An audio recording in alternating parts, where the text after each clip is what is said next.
Hey, I'm Ryan Reynolds. At Mint Mobile, we like to do the opposite of what Big Wireless does. They charge you a lot, we charge you a little. So naturally, when they announced they'd be raising their prices due to inflation, we decided to deflate our prices due to not hating you. That's right. We're cutting the price of Mint Unlimited from $30 a month to just $15 a month. Give it a try at mintmobile.com/switch. $45 up front for 3 months plus taxes and fees. Promo rate for new customers for limited time. Unlimited more than 40 gigabytes per month. Slows full terms at mintmobile.com. Hiring for your small business? If you're not looking for professionals on LinkedIn, you're looking in the wrong place. That's like looking for your car keys in a fish tank. LinkedIn helps you hire professionals you can't find anywhere else, even those who aren't actively searching for a new job but might be open to the perfect role. In a given month, over 70% of LinkedIn users don't even visit other leading job sites. So start looking in the right place. With LinkedIn, you can hire professionals like a professional. Post your free job on linkedin.com/spoken today. Hey, Dave. Yeah, Randy. Since we founded Bombas, we've always said our socks, underwear, and T-shirts are super soft. Any new ideas? Maybe sublimely soft. Or disgustingly cozy. Wait, what? I got it. Bombas. Absurdly comfortable essentials for yourself and for those facing homelessness. Because one purchased equals one donated. Wow, did we just write an ad? Yes. Bombas. Big comfort for everyone. Go to bombas.com/ACAST and use code ACAST for 20% off your first purchase. Before we begin, this podcast is brought to you by the generosity of my Patreon supporters. If you enjoy the content and can spare something to contribute to the cost of running the podcast, you can become a supporter or make a one-off tip via the links in the description. Every penny gets reinvested into improving the content of the show. I love putting these episodes together for you, but production comes with costs attached to it, and if I'm going to grow this and take it to the next level, I do need your help. If you can't contribute or aren't keen, I totally understand, but for those who can and are inclined, you know how grateful I am. Either way, remember to drop a like and leave a review, and enjoy the show.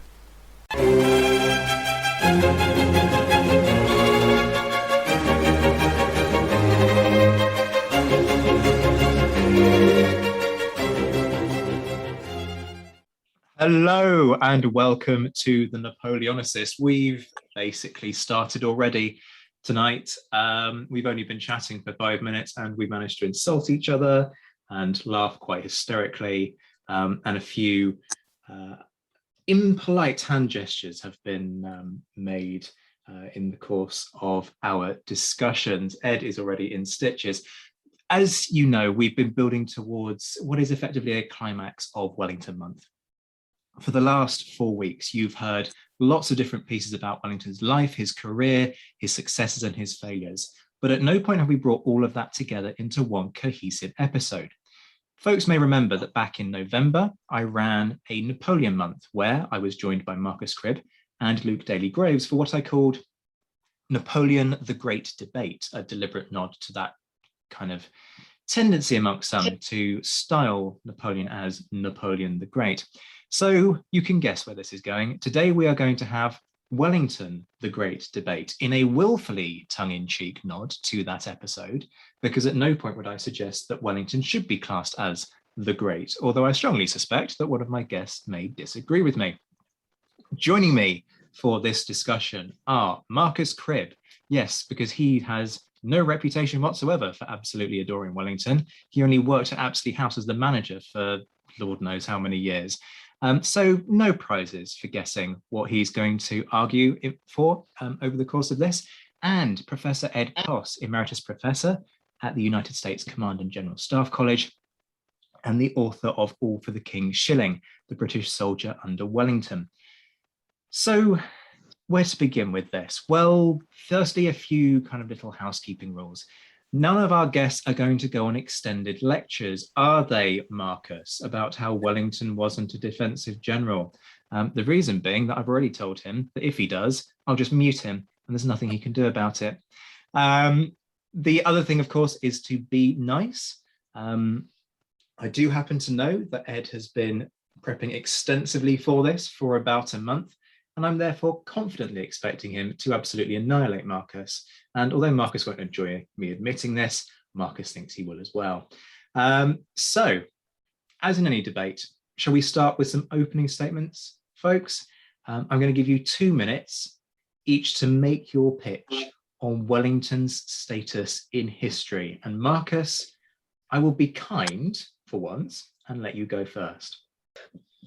The Duke of Wellington, as we all know, would probably not call himself great, but I think it's only kind that when another half of this historical coin often call one of his many rivals the great, that it's fair that we call him great himself. Wellington's not great because he conquered.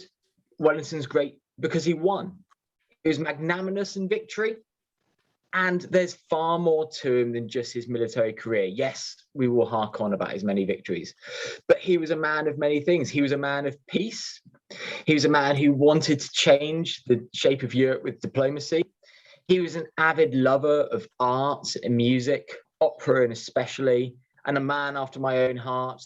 Food he could give or take, but he always kept a good claret on his table. He was a lover of the fine things in life.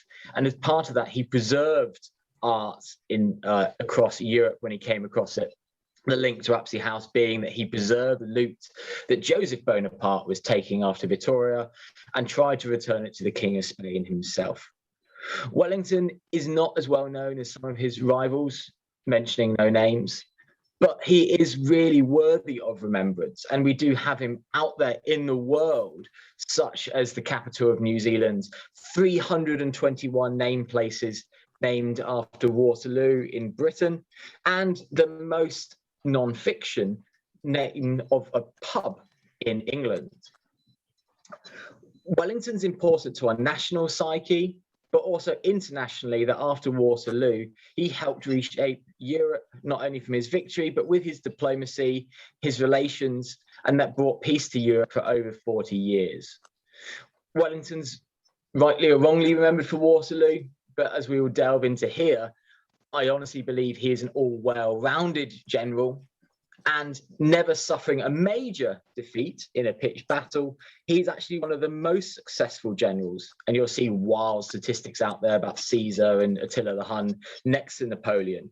But Wellington statistically lost none pitched battles, terrible at sieges, but he is worthy of being great for many reasons, and worthy of the name great as well, I will argue today.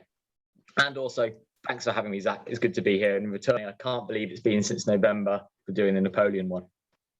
Yeah, although you did feature on a few since then, you are becoming you're in danger actually of becoming a regular correspondent on this. We must rectify that immediately.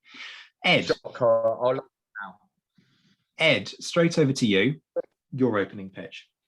Thank you, Zach. It's a real pleasure to be here with you both. I'm going to quote Carl Jung to begin with, because he said, thinking is difficult. That's why most people judge. And our purpose today, at least I hope so, is to try and understand Wellington to a greater depth, not past simple assessments or engage in superficial comparisons.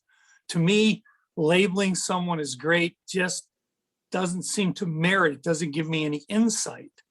I think there is much to consider when analyzing Wellington. Rory Muir once said, and I cede much to Rory Muir when it comes to Wellington, that there's more to Wellington than the British Army and more to the British Army than Wellington. So I hope we're able to delve into that to some degree. To me, he seems a man of contradictions. He was the hero of the nation, but so fundamentally elitist in his perceptions and some of his policies. Even his leadership, he wins, but does he develop leaders? Does he develop subordinates?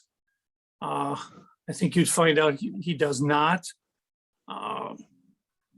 Again, Roy Muir wrote, until the closing of his life, Wellington remained a controversial, divisive, and vital figure in Britain. And I wouldn't disagree with any of those, but if you are controversial and divisive, I'm not sure labeling someone with great is going to benefit any of us. My question, and I will be bold enough to intercede with these questions, because as I was doing the prep, they tended to, they emerged as I was doing the analysis. And here's my question. Was Wellington not the last of the great aristocratic military leaders? Was he more akin to Frederick the Great than Napoleon? And that's my opening. And that is quite an opening. Thank you both. See, I was going to go straight to rebuttals. I'm tempted to kind of consider Ed's question off the bat. Folks, this is appalling podcasting. I do apologize. This just shows how sometimes you just roll with things. Was Wellington more akin to Frederick the Great? See, there's an interesting quote straight off the bat there, isn't there, with General Foy, who in the wake of Salamanca said that Salamanca, because Foy was at Salamanca, was amongst Monmouth's army, which was quite severely beaten over the course of the battle, and said that it was a battle in the style of Frederick the Great. So superficial comparison maybe, but it just goes to show that others were thinking along similar lines. There's also the point that I've made on a number of occasions that I would say that Wellington on his best day, which in my view was Salamanca, does not equate to what I regard as being Napoleon's best day, vis-a-vis Austerlitz. There is no equivalent there. But I fear that I may be hogging too much of the limelight already. I do apologize, folks, because you're not here to listen to me, you're here to listen to my guests. So Marcus, throw you in at the deep end. Wellington, more Frederick the Great than Napoleon? Well, it's interesting, isn't it? From the outset, you have Frederick the Great and Napoleon, who has books after him called Napoleon the Great. Yet very few people call Wellington great, except for Alfred Lord Tennyson, who called Wellington the last great Englishman, famously born in Ireland. So it's not a title he'd want to probably refer to himself. You know, we often get these comparisons, Wellington versus Napoleon, yet they are in two quite separate spheres. Wellington goes to real statesman later. Yes, he's an MP for Ireland in the Irish Parliament early on in life, but that's almost like a subsidiary salary for a young officer. And it's a chance to climb social scales. Politics really turns to after military, whereas Napoleon kind of mounts politics to further his military career. Wellington's got no aims to try to conquer the world for his own gain. He's doing it on orders. And also we see that he's actually quite tired and sick of war. He doesn't long for it like Napoleon did. So comparing him to Napoleon is always so different because yes, they were born in the same year. Yes, they faced each other a mile apart at Mont Saint-Jean, but they're not actually really on the same levels because Wellington didn't want to be on the same levels. He loved France and despised Bonapartism. And for that, I have much sympathy, I have to admit. So was he more great than Frederick the Great? Well, Frederick the Great, again, a statesman? I don't think so. I think it's very difficult to compare these figures without them being here.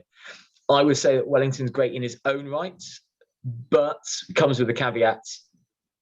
He's not without flaws. And we will dive into that. But Wellington is not without flaws. He is human and does not deserve godlike, cult-like status. I don't think many people do from history, and none of the people we've listed so far deserve cult-like status or godlike worship. But Wellington does deserve some respect and adoration, and that's what I hope to bring to it, really. That collective clang you can hear is our listeners' gobs hitting the floor at the sound of Marcus acknowledging that Wellington was not perfect. Ed, let me bring you in. I appreciate that you may want to respond specifically to some of Marcus's points, but also I'm keen for your rebuttals to Marcus's opening statement, and then we'll have rebuttals from Marcus in turn. Well, these questions, and I'll pose them throughout again, are what just arose, and I'm hoping there's something that the reader considers, and maybe when the podcast is over, we'll go back and ruminate on. I'm not looking for specific answers, but in this case, I was looking more for methodology than moniker, because Frederick was a known micromanager.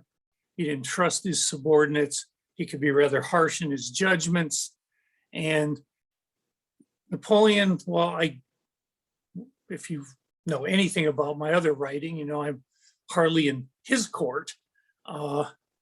but his leadership development, his trust in subordinates is what gave him some battlefield flexibility that was denied. We'll get into this more later, but again, I was more interested in comparing the methodology of Wellington to Frederick than the operational methodology of Napoleon. That was my intent. I mean, I remember, luckily, name dropping here, the great Zach White himself, when we were sat at National Army Museum, Chelsea, 2 months ago, or almost now, comparing the headquarters of Napoleon and Wellington, and saying that if you took a staff officer or even a junior officer from most NATO or European or at least British Army and dropped them into Napoleon's headquarters, we would recognize the working status, that lots of people had their own sub-departments and people could slot into that system. If you slotted one of those officers into Wellington's headquarters, they would have a really rough time of it because of his micromanaging nature, because he didn't really have what I would term a tactical forward headquarters, a tactical HQ that would move forwards with the battlefield and deploy. It was him with a writing desk on his saddle, and then a family of runners, as they call themselves, young adjutants, and he paid for additional ones. For my calculations, it's around 24 he had by the time of Waterloo, give or take, different staffs that he pulled them from, and he was sending them everywhere. He was a huge micromanager. Frederick the Great, I don't know enough to compare in depth, but certainly Wellington's closer to Frederick than Napoleon. Yes, they had really different command styles, and I'm very conscious we've got a question about command styles and micromanagement coming up in the script. But yes, they had really different styles for that, but both were actually very successful.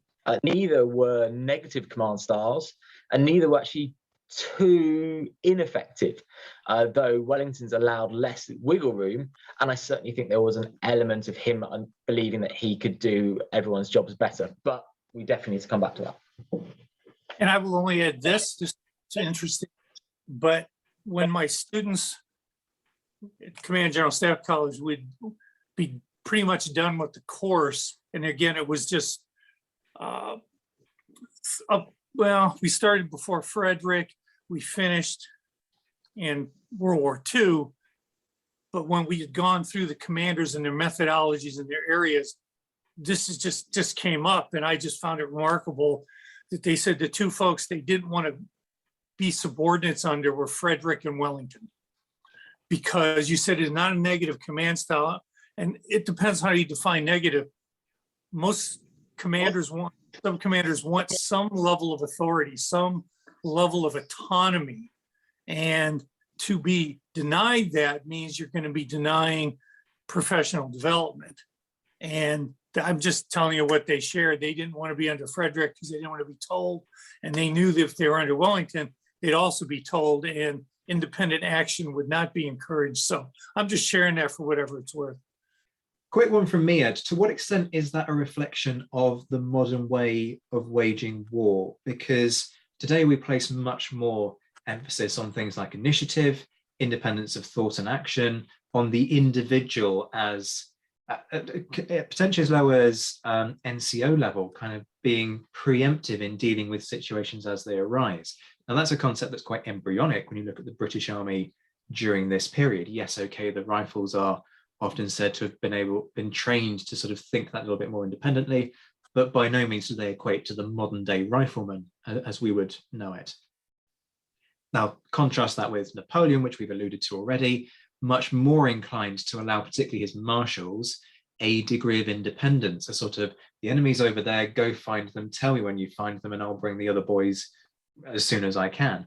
And so you see, we will discuss this, kind of a very different style of battle often playing out when Napoleon is in the field to when Wellington is in the field. So I wonder whether your students, being captains, majors, colonels, who have an established training in the army already and have a career and have seen service, they are trained in the modern way of waging war, in this idea that somebody sitting, 50 miles behind the front line in HQ, breathing down the neck and telling them, no, you're going to take this hill, that's just deeply unhelpful.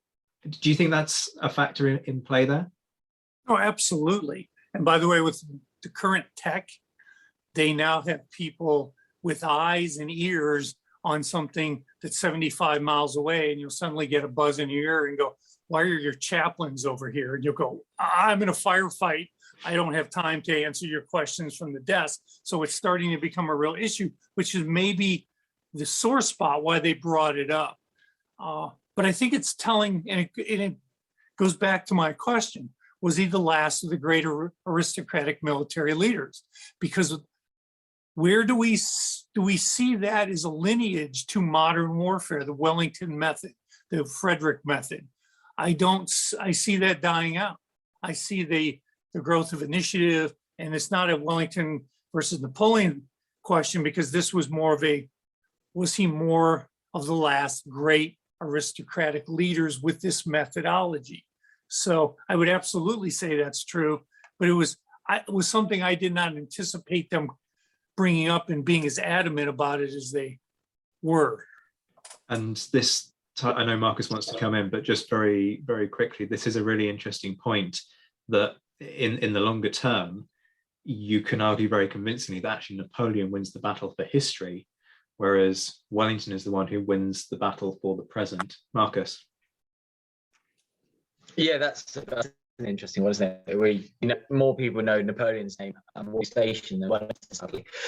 On the more kind of modern military thinking from my experience, but 12 years in the Army Reserves, I would say that we probably have far more broad military experience at a low level for Ed students, at even lieutenant level, than some of these generals, because of their independent style. Even at captain's level within a Georgian army, I'm speaking for, they're very much within the regimental system and very little independent command. Even majors would actually be, only a few of them be given any sort of independent command. It's only really when they reach regimental commander, they have very little beyond certain patrols and picket duties. They are very much within the embryonic system. And that's a huge difference. And the other one I kind of slightly want to pick Ed up on, and maybe our first disagreement so far, is Wellington being the last aristocratic great military leader. Personally, I think for Wellington, though he has all the traits of a great aristocrat, for lots of his career, actually, we can drop the aristocrat as a defining feature. He comes from a very poor aristocratic background. He's certainly hampered by some of his Anglo-Irish upbringing. And he is a massive snob, but he doesn't come from the money. His family have to purchase his commission for him.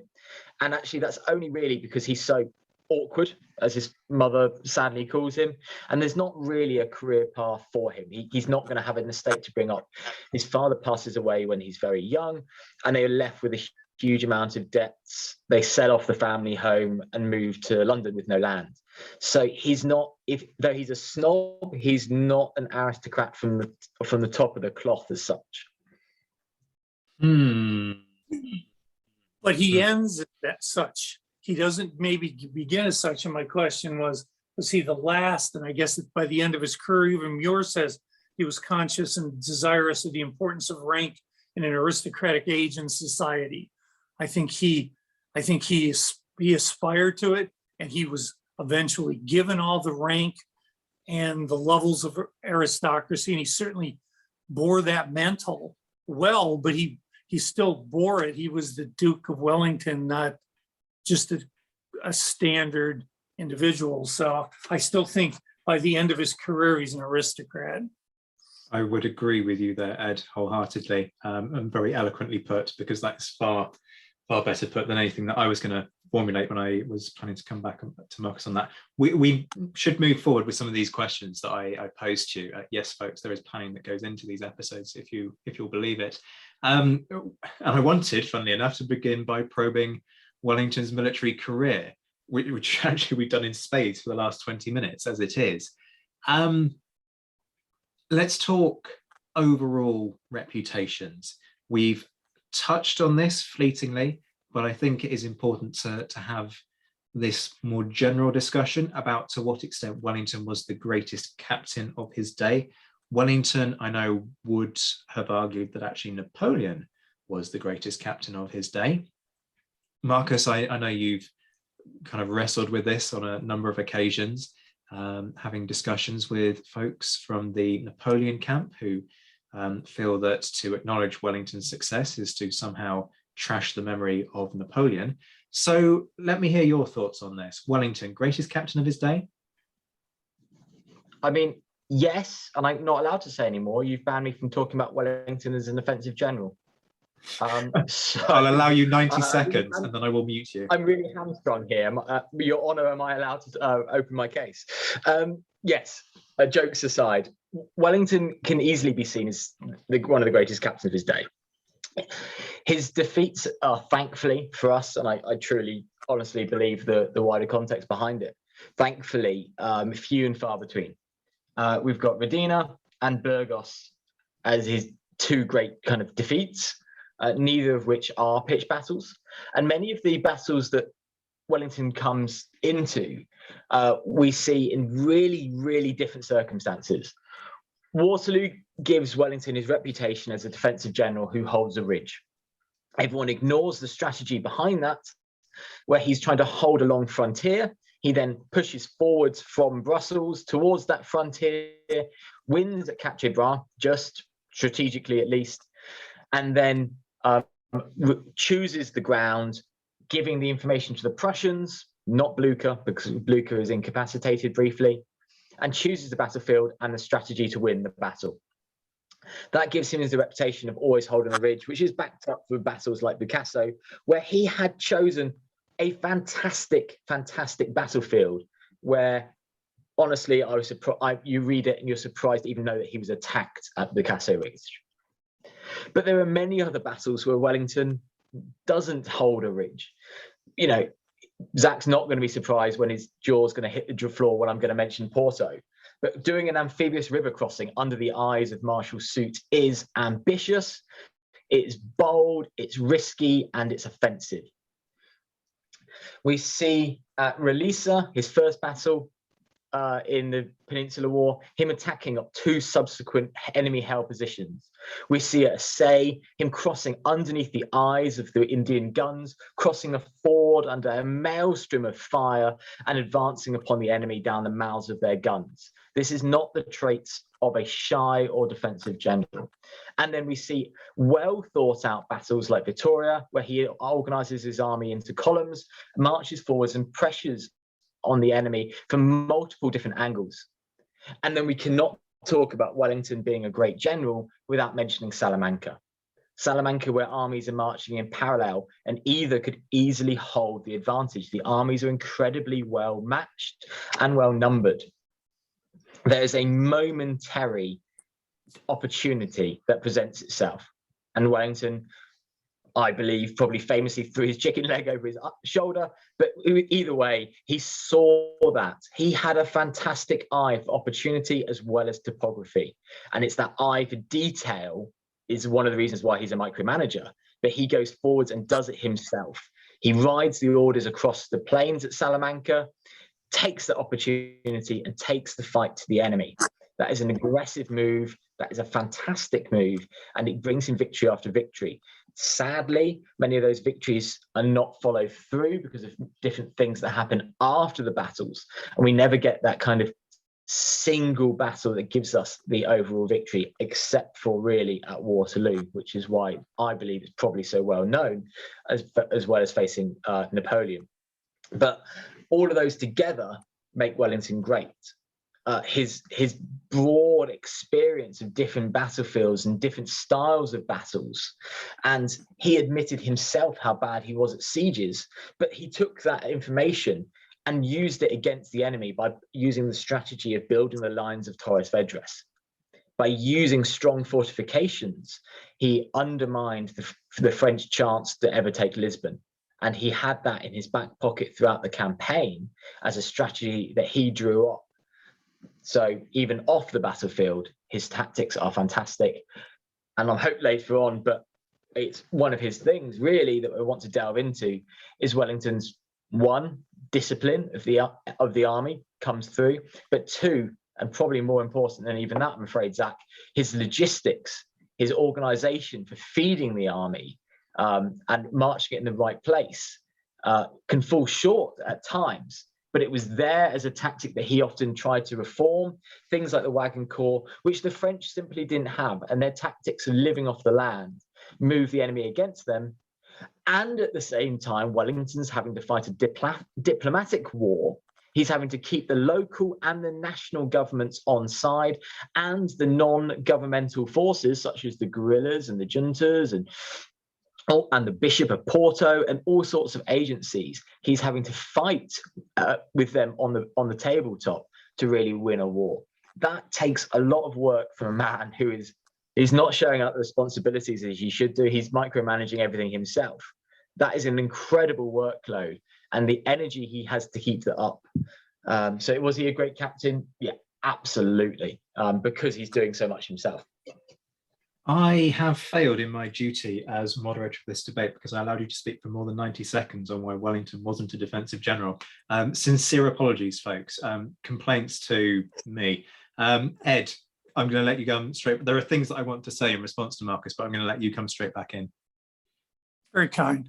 I'm going to reiterate my point, though, that I don't find putting labels on individuals of much use as a historian. And the question was he the greatest? I'm not sure that really matters, because you end up with these comparisons, because that implies a hierarchy, and then eras are different, times are different. So labeling him the greatest doesn't give me any insight. Saying he's great, we never defined what great meant exactly. We know generically what it means.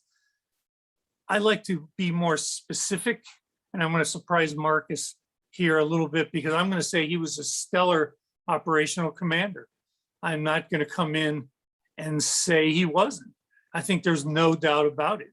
And with some limitations, mostly the micromanaging, which has a huge and profound impact, he was sound on the battlefield. Arguing against that is ludicrous.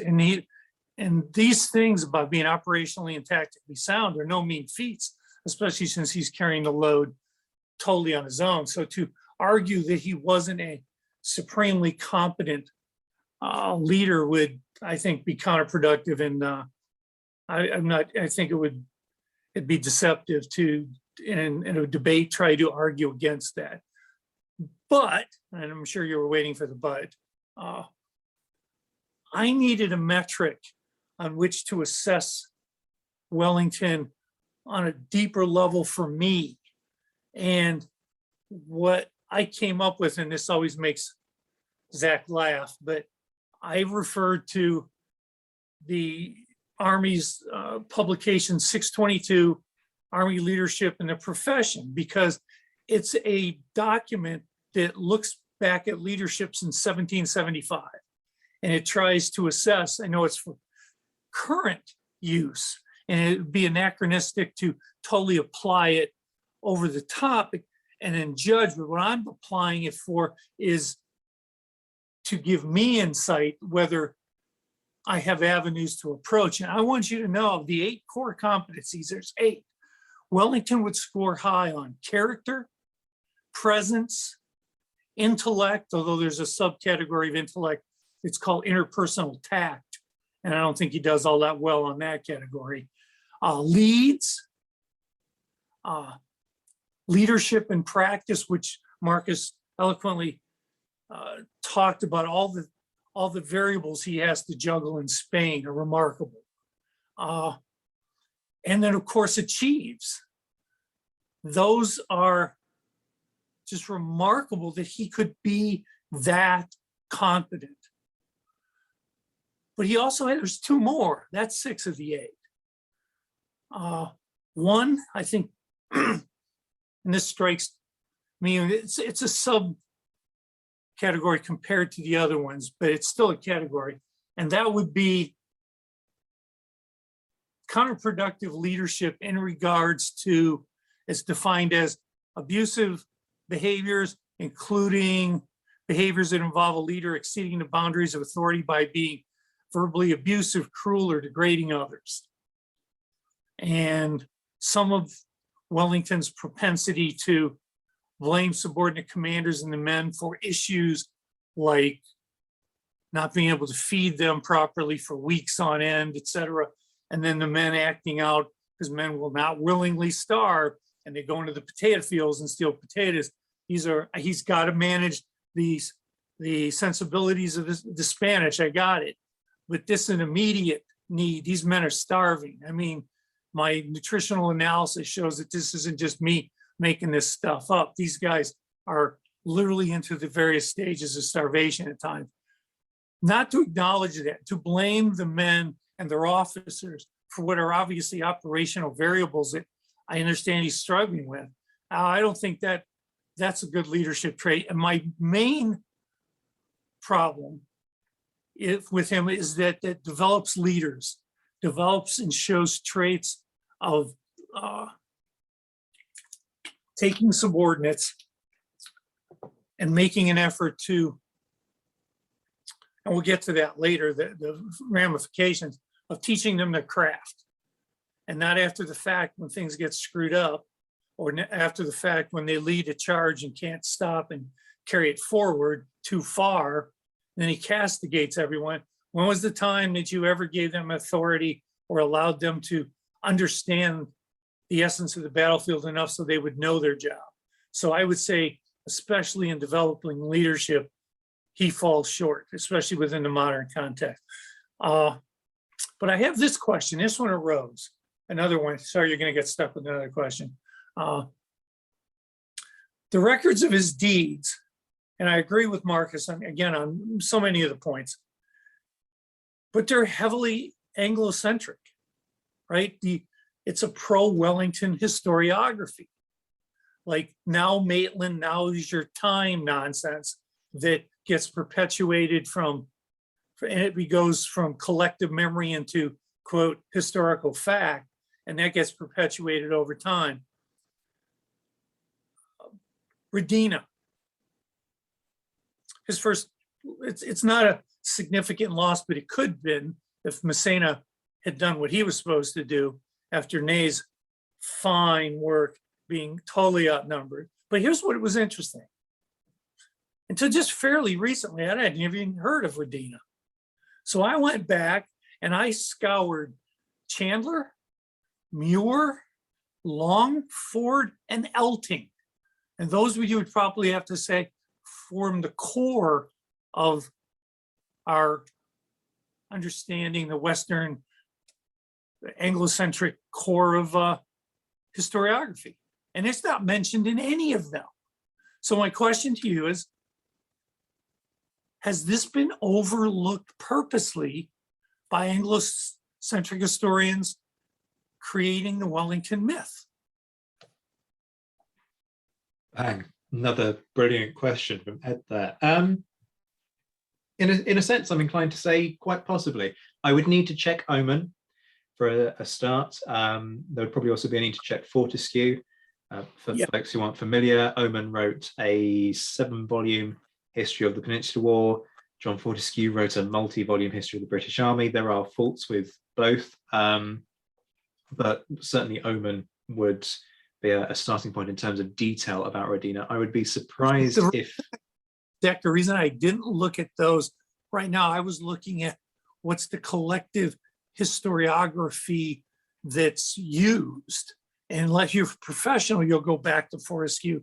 But if you're just learning about this, you're liable to pick up Elting or Chandler or Muir, right?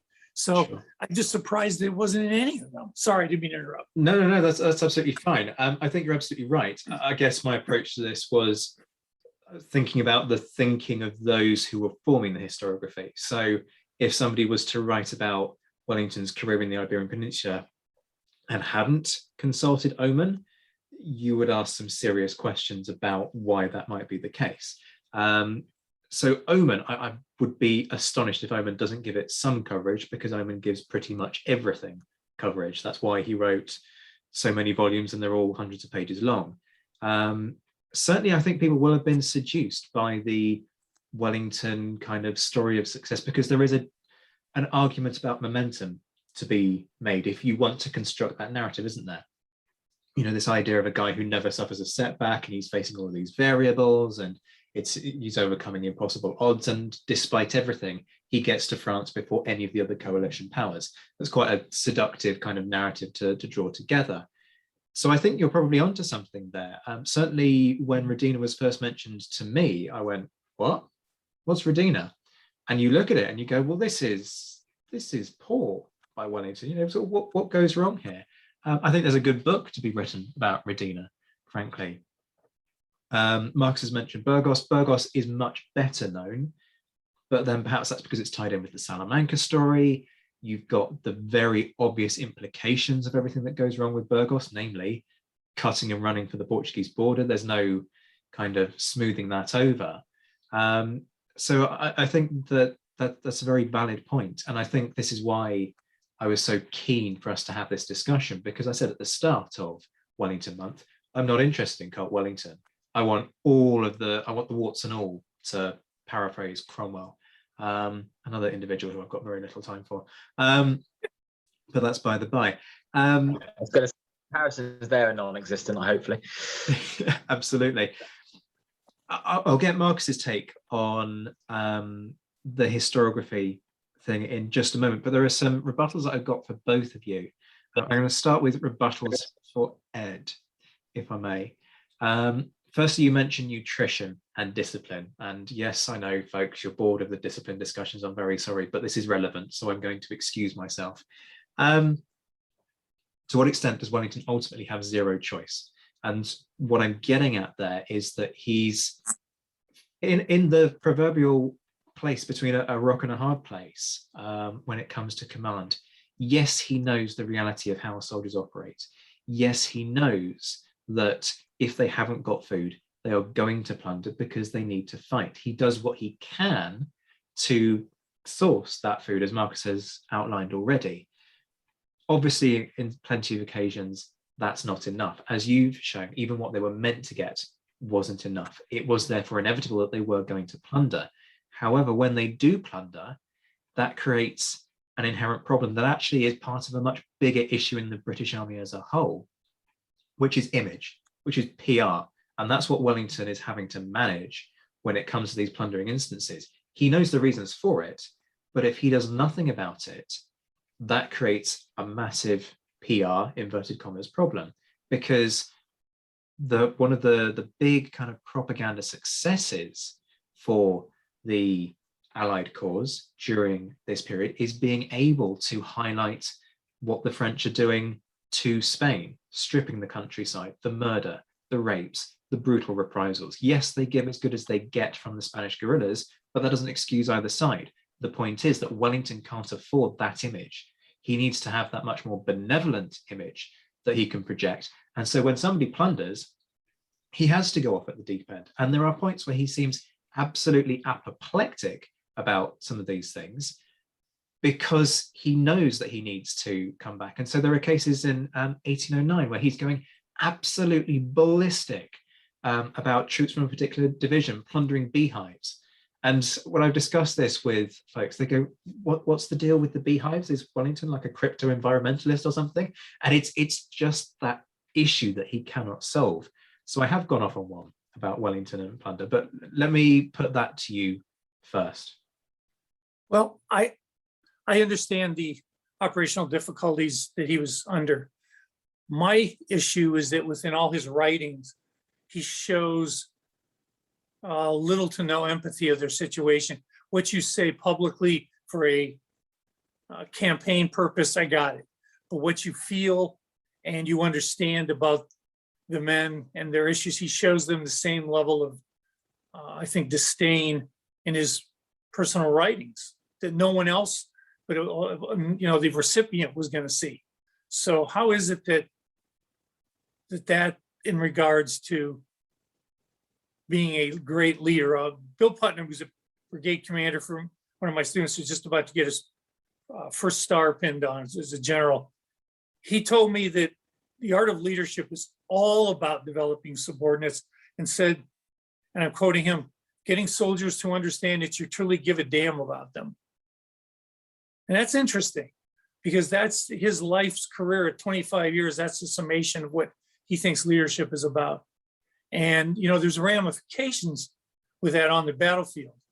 I'll just pose this question number 2. How is it that Napoleon and the French could control charges and recalls? Wellington couldn't. I mean, he makes some progress towards it, but never with the cavalry. And then he castigates the regimental commanders. And I don't understand how this lack of development and this lack of empathy towards the men should be I think it goes in the debit side of his leadership assessment. That's all. I'll just come back with one thing. I'm going to leave the what you've just said there to Marcus. But we talk about Wellington, what he's saying officially, and we've discussed already. I won't reiterate that. But, and this is where again my research comes in. Look at the prosecution trends, and actually, when you consider the scale of the issue of plundering versus the number of individuals who were tried for said plundering, there is a massive disparity in what's actually going on. The British Army is not prosecuting plundering, and so the argument could be made. And people can wait until my PhD thesis is published before they can start to delve into the nitty-gritty of this. But you could make the argument that actually the fact that Wellington is making examples because he has to, but and he pushes all the way. That I'm at no point am I going to say that Wellington was not a flogger. He absolutely was. That he wasn't trying to find ways to punish more, because he completely was, and was campaigning directly to the British government to get changes, and eventually secured them. But the fact that there is a limitation on how much is being prosecuted when it comes to plundering probably shows, at the very least, the scale of the challenge that he's facing, i.e. there isn't this culture of following through on the stick, so he's got to be verbal with the stick. And equally, to what extent is Wellington actually demonstrating discretion when, in instances after Badajoz and Ciudad Rodrigo, and to a lesser extent San Sebastian, the individuals responsible are not brought to justice, and Wellington could have made an issue of any one of those 3 sieges and held all of them, all of their noses to the grindstone, should he have wanted to, but didn't. Excellent points, and I can't wait till your book comes out. But I think he used plunder as a carrot overtly after siege assaults, because that was the standard. I don't think it had anything to do with humanity. I think it was just a way to motivate the men to do what he needed them to do. But I'll shut up so Marcus can talk. I would love to discuss that further with you, but that's a topic for another day, and we do need to bring Marcus back in. Yes, the development. I mean, to me, it's often summarized really as one person out of his many subordinates. For me, Wellington's right hand was Hill. Hill, he gave proper independent command to missions that, really Wellington probably didn't like delegating to, off into the hills to capture the bridges and the forts. And he certainly brought him on. And in effect, at Waterloo, I see him as far more a second in command than really Uxbridge, who's very sidelined, given a really difficult position, often because of the personal feelings between Uxbridge and Wellington due to his elopement with his sister. And Hill's given a corps command. And I think Zach and I have pondered before on one of our many musings of what would happen if Wellington was taken out. And actually, I think Hill, it would have been really the person to have stepped into those boots. And he's brought on by Wellington. Wellington doesn't bring on many others. He's not good at bringing on subordinates. But then that we are thinking with modern minds, I think, there, Ed. The development's not there. The system is purchase rather than brilliance. Officers get to where they are because they've got money in their pockets or connections, really. And I'm not saying that is right. And in fact, I'm ardently against that. Our army is only really developing into a kind of a modern system that's not based upon snobbery in the last decade or two, really. It's taken a long time for certain regiments to refute that, but that's just personal experience. Wellington's got to fight the current war, not the next war. And that's why we've got to give him some credit. He's got to win the war that he sees in front of him. And for, the majority of this, we're thinking of the peninsula. He's not worried about what's going to happen next and his legacy after that. He does, become commander-in-chief of the army, and then that's a separate issue. He's got to kind of fight what battle he's winning and win it. And he wins it as well as he can. The discipline issue you've covered far better, but yes, it's just always worth balancing. He's got to keep up the relations with the Spanish, with the men. If he hangs all the men in an extreme act, he's got no men to fight the battle. And if he ignores them all, then he's got the Spanish turning against him, who were his enemies only probably 2 years ago. So he's got such a hard tightrope, is my summary of that. Yes, he doesn't bring people on, as alluded to earlier. A company commander had very little independent command. They only really had authority at a low level. So Wellington's kind of been a product of that system, and he carries on enforcing it. And it is hard for militaries to reform out of those systems, especially when in a current conflict. Is in effect my defense of Wellington for this chapter. I think there are some fair points there, not least the fact that this is a much bigger problem that, as people will have heard me talk about in the past, the Duke of York, who is the commander-in-chief of the army at this point, is having to fight with all the way through. And I have this kind of vague hypothesis in my head that when he is forced to resign the post in 1809 due to the Mary Ann Clark scandal, and then resumes it a few years later, I believe there is actually a continuity in his efforts to try and reform the system, particularly implemented on the discipline side once he returns, that we would actually have seen happen much sooner. And so it is important to raise the fact that this is a cultural problem that is embedded within what is fundamentally an ancien regime army. Contrast that massively with the Napoleonic army, and you've got two very different systems. And this is part of the reason why, when we go back to Ed's point about how comparisons are problematic, this is why these comparisons are quite challenging and often quite counterproductive. So I completely agree with you on what you say there, Ed, in terms of that desire to rank individuals and why it doesn't work out, because sometimes you are comparing apples and oranges. I want to pick you up, though, on the delegation element, Marcus, and take this back to something that you acknowledged earlier, which is that lack of an overwhelming victory, that inability to take an army off the table, inverted commas, in Spain or Portugal. To what extent is that actually Wellington's own doing through a refusal to delegate, i.e. because individuals aren't used to taking their own initiative because of the way in which he's run the army, he is therefore never able to achieve that Napoleon-esque style victory that characterizes some of Napoleon's more famous victories? I'm not sure, again, kind of, as you say, Wellington is the guilty party here. This is the system that he's presented, he's inherited. There are lots of examples. For myself, looking at Porto, he has Murray go upstream to cut off the French retreat, and then he holds fire. And it isn't until the cavalry kind of go in under Stuart and do their own thing, but the King's German Legion are held back. And there's no excuse for why Murray goes forwards. He's later relieved of most of his important commands, at least. I don't feel that is always down to Wellington. That is down to some of these men's nature to be cautious. We have cautious officers, we have ambitious officers, and we have ones who are willing to gamble. There's a whole range in between, and there's so many people to name as part of that. Thomas Graham, going on the attack, but works with Wellington far less because he's often down in the Cadiz theatre. That's Lord Lindolf, Thomas Graham. He's a very, very ambitious officer on the attack and is far less cautious as part of the whole system. So is Wellington guilty? No, I still think the system is one that has bred this into it. People are waiting for orders. The system requires written orders often rather than verbal. And that is the army's way of fighting for too long.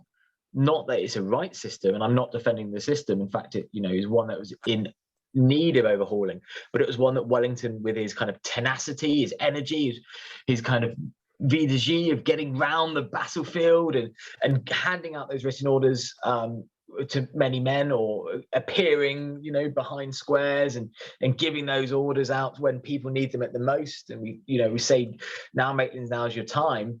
He probably didn't say that, but he certainly encouraged the guards at Mont Saint Jean at the critical moment. There's multiple accounts of him being there and doing that. That was the really critical moment. Yes, he doesn't delegate, but there's certain elements where Wellington really does go above and beyond. And the one that goes to me beyond that is his exploring officers. His exploring officers are his intelligence gatherers, and they get quite a broad remit to go behind enemy lines in uniform and gather intelligence and act upon it. That means we've got certain characters, and the one that always goes to me is Colonel Waters. Colonel Waters is really integral in Porto, but he comes across a captured documents in Spain that are being held by the Spanish, and they won't release them, and purchases them out of his own pocket. That actually is the intelligence that allows Sir John Moore to actually remove his army to Corunna before they're captured off and basically defeated there in mid-Spain, not far from Salamanca. So having these men go into the enemy territory, it allows that kind of independence. And Wellington trusts these men hugely. When Waters is captured, for example, Wellington brings his baggage with him. When Waters reappears after escaping the French captors, he's frankly basically says to Waters, I knew you'd be back. So it's a different type of level, that within the army, there's the discipline that's needed for different reasons, whether that's on the battlefield or looting off the battlefield. And then they have the independent commands, which, we joke about as being kind of fictionalized within Sharp. That didn't happen. He didn't send riflemen into the hills to go and be special forces. But what he did have was these intelligence officers working with the guerrillas, both Portuguese and Spanish, to win a separate war. And those men he trusted with independent commands. Ed, I'm going to hand it straight over to you. Just quickly, I think there's a discrete difference between and the need for intelligence officers to have independence and having battlefield down to captains, majors, and even lieutenant colonels being trained. I understand the system, but a system of purchase and a system led by a micromanager. And I will quote this profoundly erudite fellow named Zach White on one of his previous podcasts, who said, why wouldn't he? Sounds like an absolute fool. I wouldn't trust him for a moment. He said Wellington was the ultimate micromanager. And in that construct of the regimental system, with many of them, the officers being there by money, etc., that would call out to me for a greater need to develop them. And had he done so, maybe he wouldn't have had to go square to square and give precise orders. Maybe they would have known better to do their jobs. And I'm talking not the generals, I'm talking the lieutenant colonels, majors, and even captains. And that's where I think there's a difference in a battlefield need and a intel officer. Okay, let me touch on one more thing on the military side, being very conscious that we've been talking for almost an hour now about the military, and I do want to talk about the political in due course. We've touched on it a little already. Wellington the Snob, that infamous quote, the scum of the earth. I'm not going to go into great depths about my thoughts on that scum of the earth quote. I've done that on another podcast, folks. Go back and listen to it if you want my take on it. We're not here for my take. We're here for your takes, Marcus and Ed. Marcus, they can read my book. Precisely. Marcus, let's have your take. You've said this already. Wellington, he's a snob, right? Wellington's a huge snob, and if people are listening to this and they haven't read Ed's book or actually listened to Zach's podcast on the scum of the earth, like, kind of press pause now and go away and order that book and listen to that podcast. The podcast is excellent, the book's excellent, so that's my plug. Wellington's a huge snob, and this is really important, not just for the army, but later on in his political career. But he does have time for the men. The reason that there's an urban legend about Tommy Atkins, and it is mythical, But it comes along, for anyone who doesn't know, that Wellington came across a dying soldier, probably at Vimeria, and remembered his name and put that in the army example as Thomas Atkins. And that's still to this day, we call British Army Toms or Tommies. Tommy's a First World War flame, and today we still call them Toms. And Wellington did have a really bizarre personal touch with soldiers. He wasn't warm to them. He didn't get them to cheer him like Napoleon did. He didn't go up and tug their earlobes like Napoleon did. He didn't pomp around on a grey horse like Napoleon did, but he was still loved by them. They said they preferred to see Wellington than 20,000 reinforcements. And I think that's really important. He also wept. He wept at Waterloo, and he wept after the sieges and seeing his men dead. So I think because he shared the campaigns and the hardships, he understood what the men were going through. The scum of the earth, that's largely because of Vittoria and because of his frustrations at the looting. And he's writing there in anger. And everyone goes, he called his men scum, he hated his men. No, as mentioned before, really, he's hating this lack of this total victory that he could have had at rounding up Joseph Bonaparte's battle. His men's looting is a constant thorn in his side, as you've both really well covered. But he doesn't hate his men, he hates their actions. It also has that interesting effect that, these men do come from often the stereotypical downtrodden class, or, they're down and out in luck. They've joined the army because they have to. The army's largely made up of Irishmen who actually probably dislike the British crown, but are fighting for it because they need to feed themselves and pay a wage. And he covers that. Yet Wellington later on ends up as one of the champions of the charity of St. Patrick's in London, which supports down and out Irishmen in London. So he can see these men. Through Catholic emancipation, he champions, an underclass in Britain, which very few people actually care about. And there's no need, inverted commas on podcasts, to reform them because they don't have a strong political voice. They can't overturn this thing themselves. And they don't have this champion within the monarchy.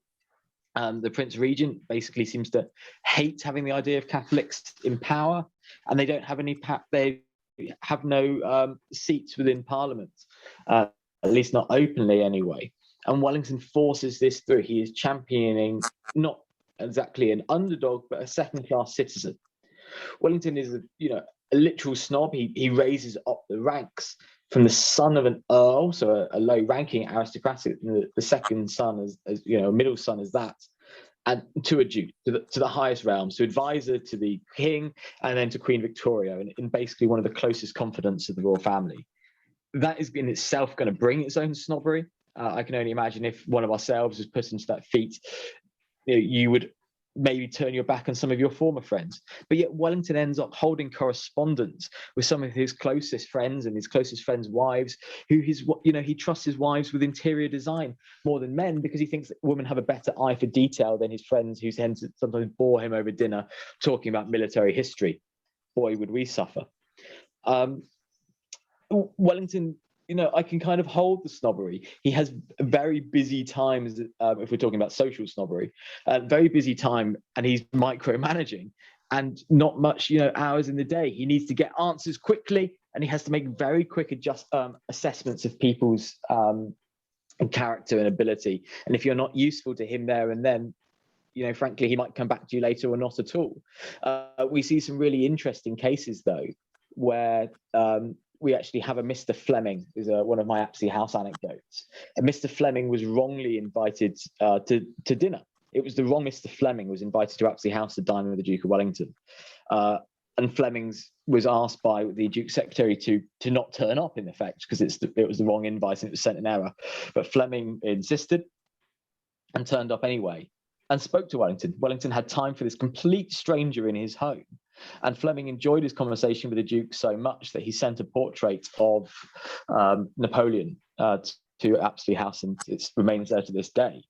So it shows that this complete stranger turned up in complete error. I mean, brazen of Mr. Fleming to turn up after being told not to. But Wellington still had time to talk to a Mr.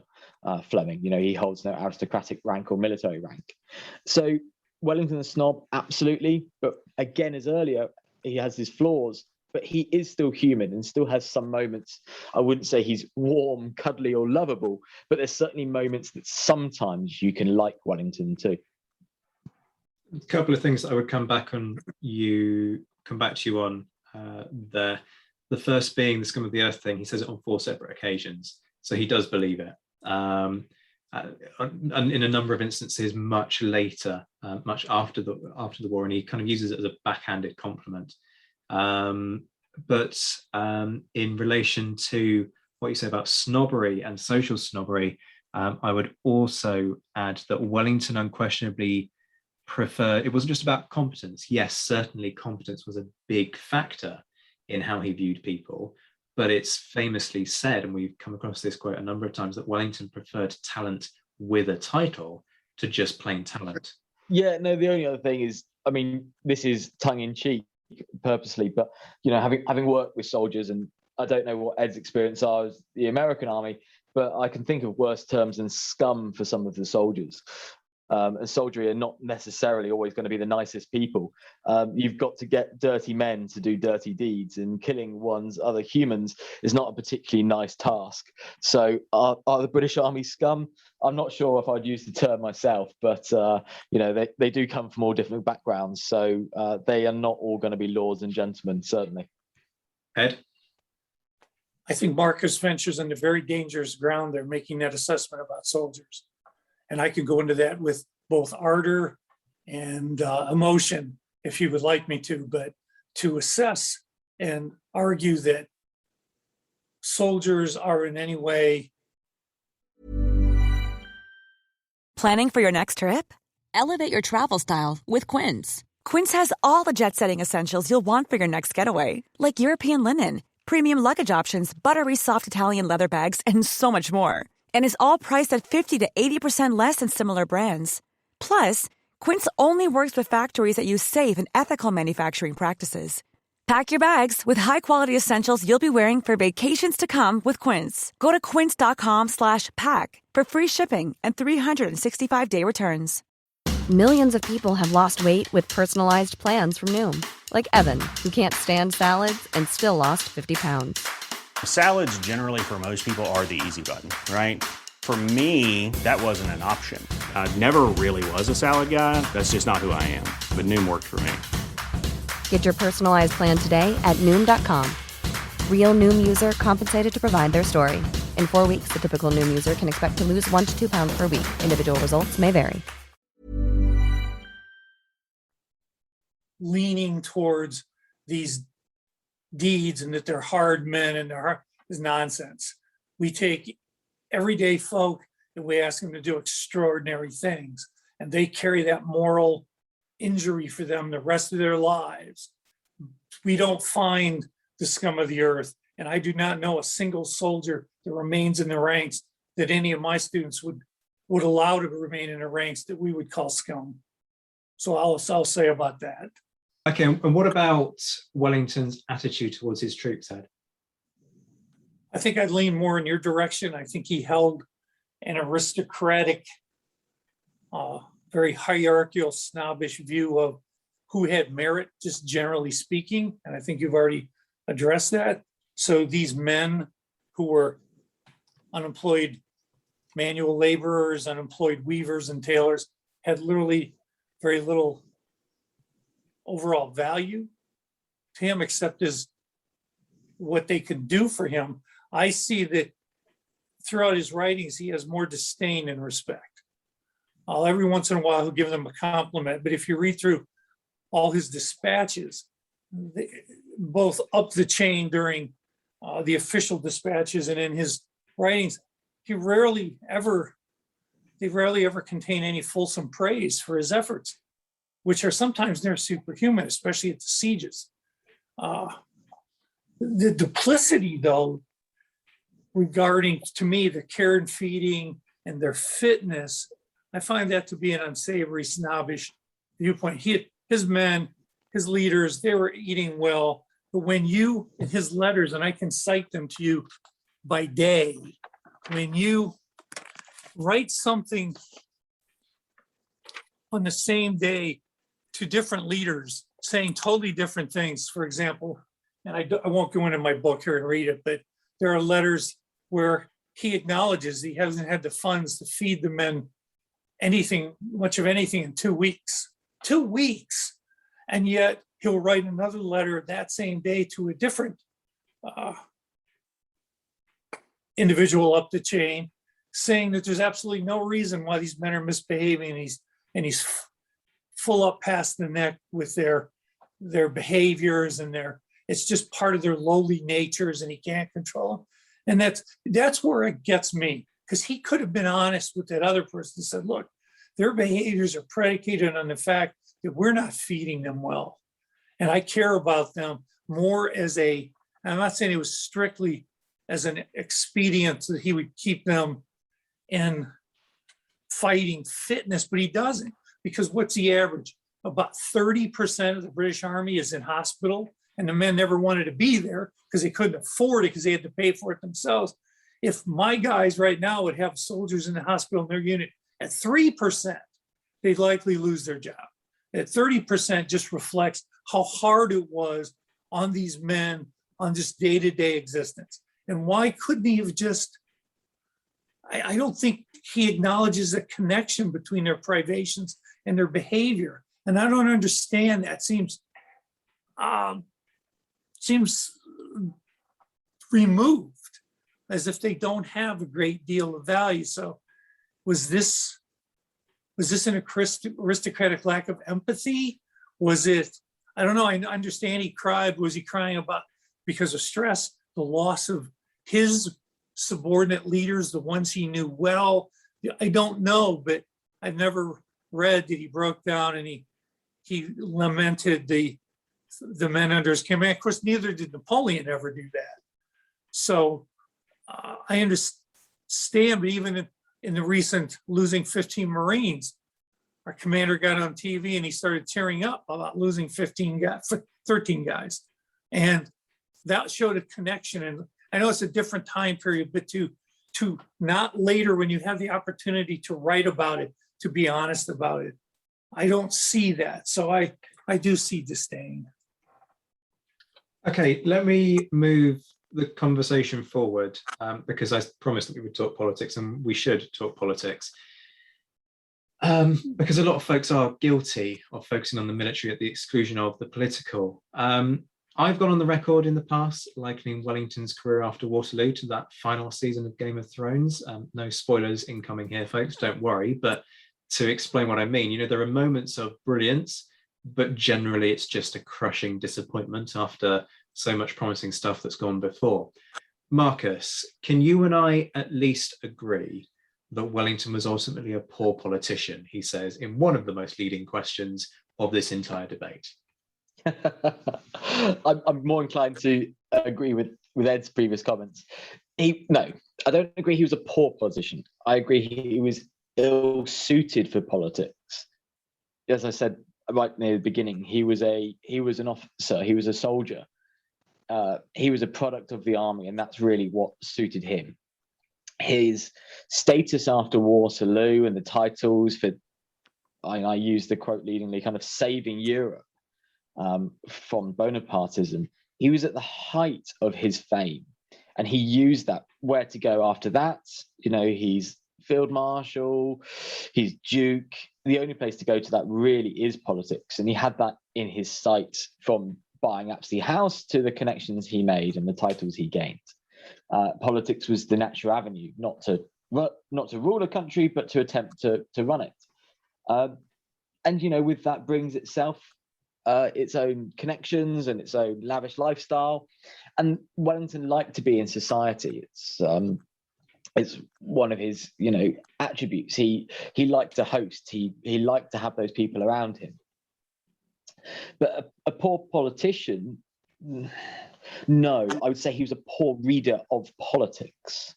He refused to accept the ultimate reforms that should have taken place and was ignoring the will of the people for the great reforms that were afoot. However, he got through Catholic emancipation. The the effort of that lies with him, and really ultimately with Wellington, because it wasn't wanted, as I said before, but also he pushed it through. The Prince Regent actually was probably going to, then King George was then going to refuse to sign the royal assent, which had not been done for centuries, really. He was going to refuse to sign it and put it into law because of his will against it. And Wellington stood there in front of the king's desk and said, if you don't sign, I will walk out that door and you will not have a prime minister. And it was that, kind of blackmail of the king that got Catholic emancipation through. And that's strong leadership. Zach and I disagree on the next point I'm going to make, which is Wellington's, under Wellington was Robert Peel's first reforms. You do realise that I will let you say this, but you're not having this point. I'm going to... And then you can disagree with me afterwards. And that's the whole point of these debates, is we're all allowed our opinions. But you're the host, so you're going to be totally unbiased. And under Wellington, he formed a partnership that he would run the House of Lords, the upper house, and Sir Robert Peel would run the lower house, the House of Commons. And Peel, as Home Secretary, put through some of the most important reforms to our penal laws. Not only it was under Peel that in Wellington's premiership that we have the Met Police, the Peelers. That's why they were known as the Peelers, the Bobbies, and that was under Wellington's premiership. But they've hugely reformed penal laws to remove a huge amount of capital punishments. Now, yes, they changed that to deportation to Australia and hard labour, but it did, remove a lot of capital punishment. And it was the start of a wave, deportation for 6 years rather than death penalties, or for 10 years or however long it was, is a step in the direction of, long-term prison sentences as opposed to death reforms. And I genuinely believe that, Wellington and Peel had a close relationship and a good working relationship. That is a fact. But I genuinely believe, and it's an opinion, that Wellington was allowing this to go through. Wellington was, I can see Zach smirking, it's hilarious. And Wellington allowed this to go through as part of his agreement that he would run the House of Lords. And, it has to go through both houses before it goes to royal assent. And so therefore Wellington was a great politician. Or at least, no, he wasn't. He was an able politician. He was an able politician. He was not a great politician at all. And we see we're always have a problem that we see very few great politicians, and so Wellington certainly wasn't one.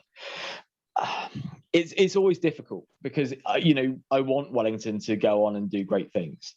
Where Wellington was able, and I'm not going to say great, where Wellington was able was as an advisor and as a royal confidant, as a statesman, as an ambassador for Britain, and as an advisor to royalty was where his real ability lay. And that was kind of going on to his fame.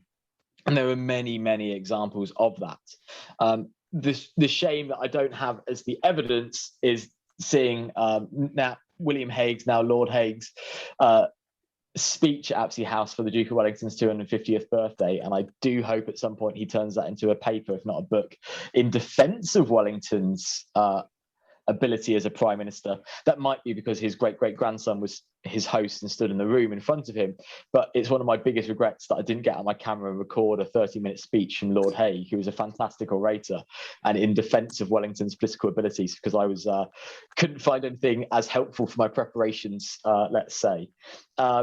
The closest we have really, I think, is Richard Holmes's Iron Duke biography. And that comes across with Wellington's ability to pass the Catholic Emancipation Act. But as we all know, it comes down to Wellington's leadership style, that when he sits down famously to give his first cabinet meeting and gives his cabinet, his men, their orders, the famous quote is that they then discuss, and he cannot understand why they are discussing the orders that they are given. So he is not really there for the right reasons. But my last defense of Wellington as a politician is that when he is put as prime minister a second time, he is offered the premiership, he turns it down because the man for the job is in Rome. And so he acts as a caretaker prime minister.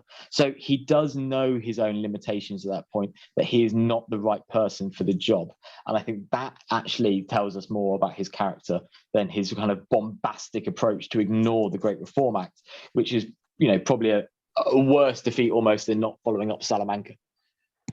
Yeah, some fair points there. I noticed well adapted in terms of your arguments about Robert Peel and the introduction of the Metropolitan Police, and also in relation to prison reform, because in the past, I know you sort of said, well, look, Wellington's prime minister, therefore, surely responsibility lies with him for overseeing that. And my argument has been with you in the past that actually this is Peel. And it's Peel from way, way before Wellington's even thinking about the premiership. As early as 1812, he is trying to push forward a series of reforms, calling parliamentary inquiries and select committees to examine issues surrounding prisons, surrounding punishment practices, and surrounding policing, to try and find a way towards what becomes the creation of the Peelites and the wider reforms to the prison system, which are so sorely needed. Now, the counter argument that I know you've put forward in the past is that, yes, but Wellington, he's there, he's PM, but that presupposes, and I know you want to come back at me, and I will allow you to respond on this, because I'm not going to be a Napoleon about it.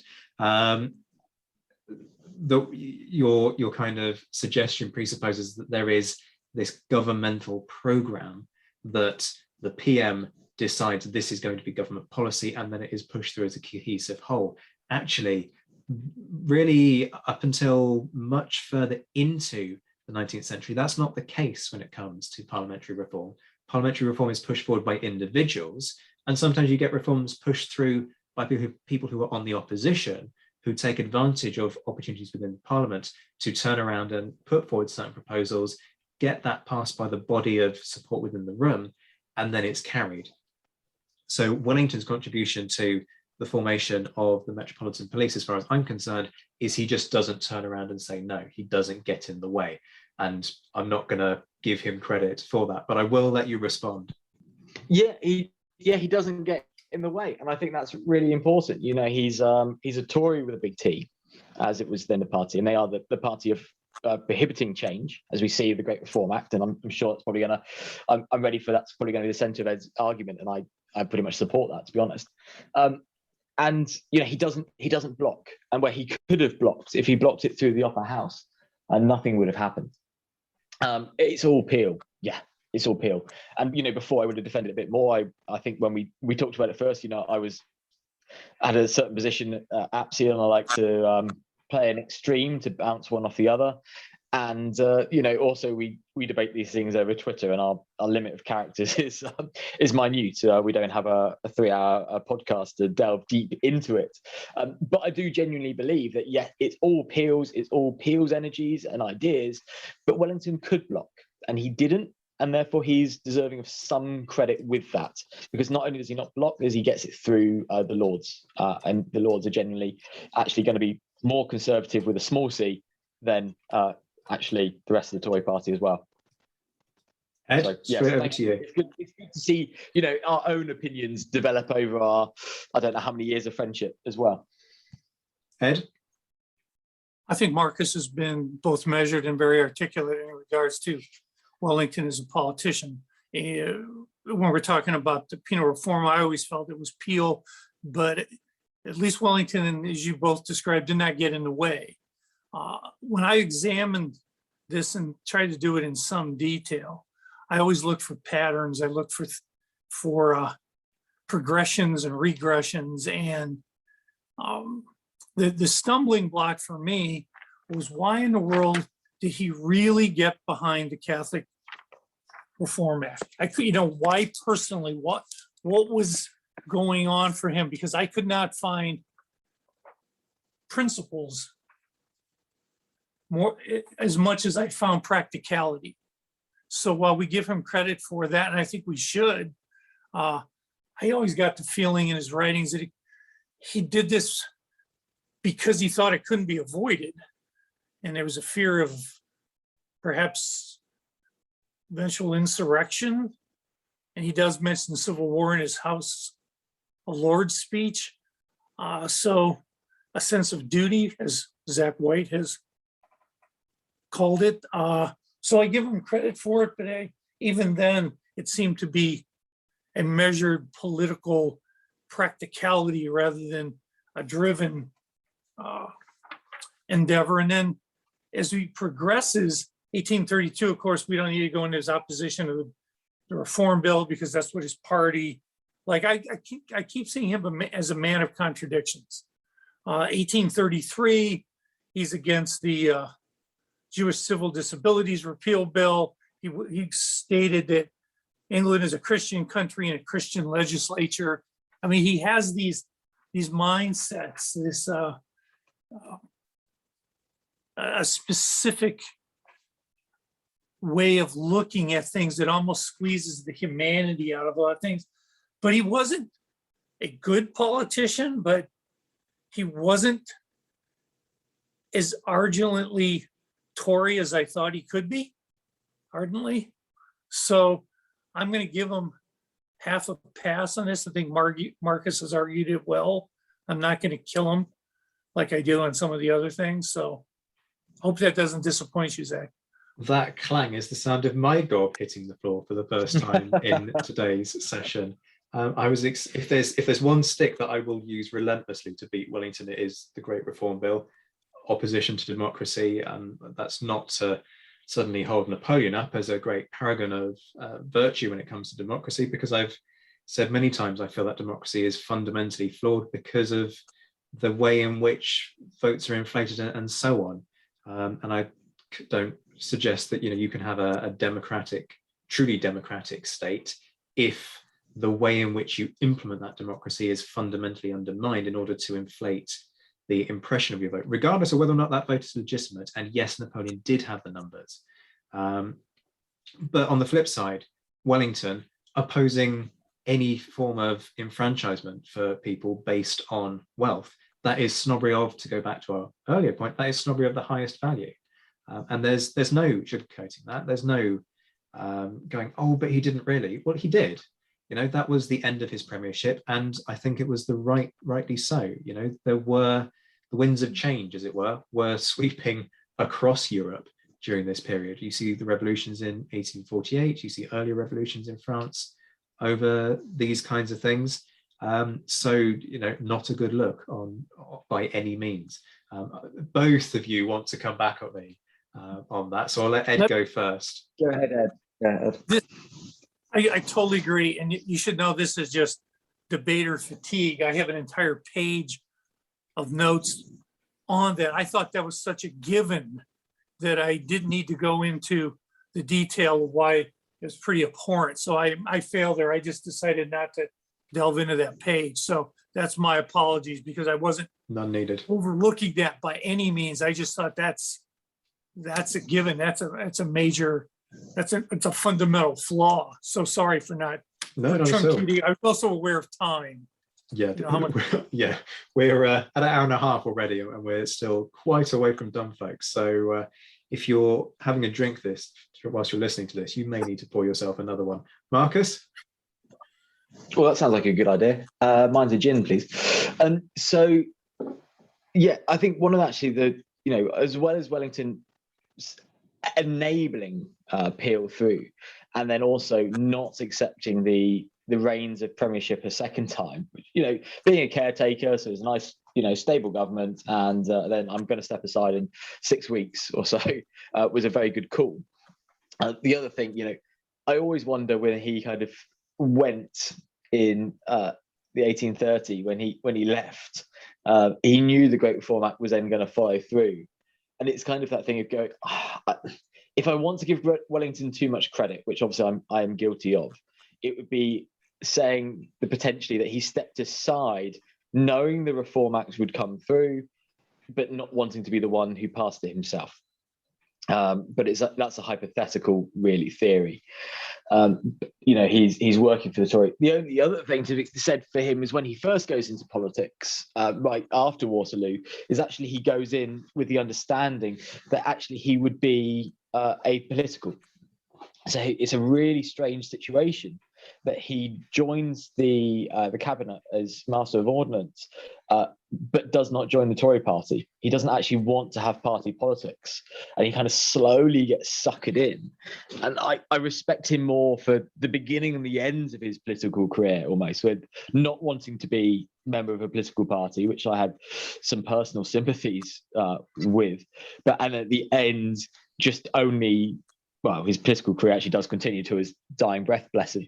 But his, the end where he accepts the reins for a limited time period to allow some stability in the nation, then actually his main premiership. Otherwise, I largely agree with Ed. It's really conflated, where he wants to reform some areas and not others, and he blocks some things and enables others.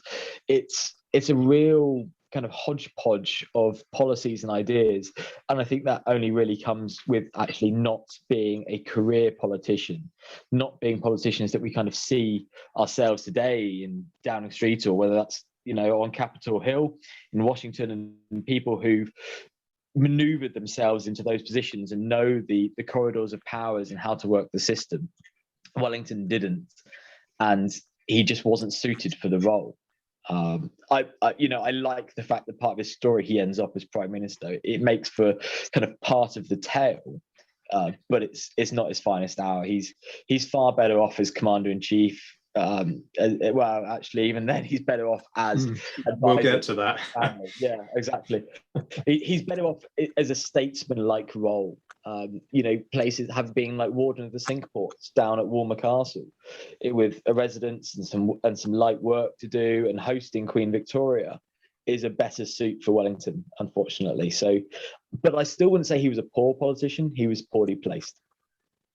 Okay, let's move the conversation on, because I am conscious of time. We're at 1 hour and 30 already. I'm very sorry that we only did about 20 minutes on Wellington's politics, but we do have other areas that we do need to cover, not least his personal life. Marcus, I'm going to allow you to try and sugarcoat this one, because I am exacting in my criticism of Wellington when it comes to his personal life, but I'll let you talk us through Wellington, the family man. So off you go with your spin. Yeah, this is the one I kind of had the most trouble thinking about preparing. I'm going to be honest. Wellington, he was famous for his sharp wit and his few close friends, but he was famously cold to his two sons, and he was not very warm to Kitty. So I'm going to put on here Wellington the Great, defender hat more than anything, and that kind of is my caveat here. So his marriage to Catherine Pakenham, known, I will refer to it as Kitty, as his wife. The defence here really is that though they are very cold and it's a largely loveless marriage, it is done through duty and honour, really. So Wellington, then Arthur Wesley, and Kitty meet in Ireland when Wellington is working near Dublin, and he doesn't make a serious proposal. It's not the kind of the full marriage proposal, but he makes his intentions clear that he desires to marry her. And she doesn't disagree. However, it's her family that say that he's beneath her, which is quite a reversal of some of our snobbery earlier.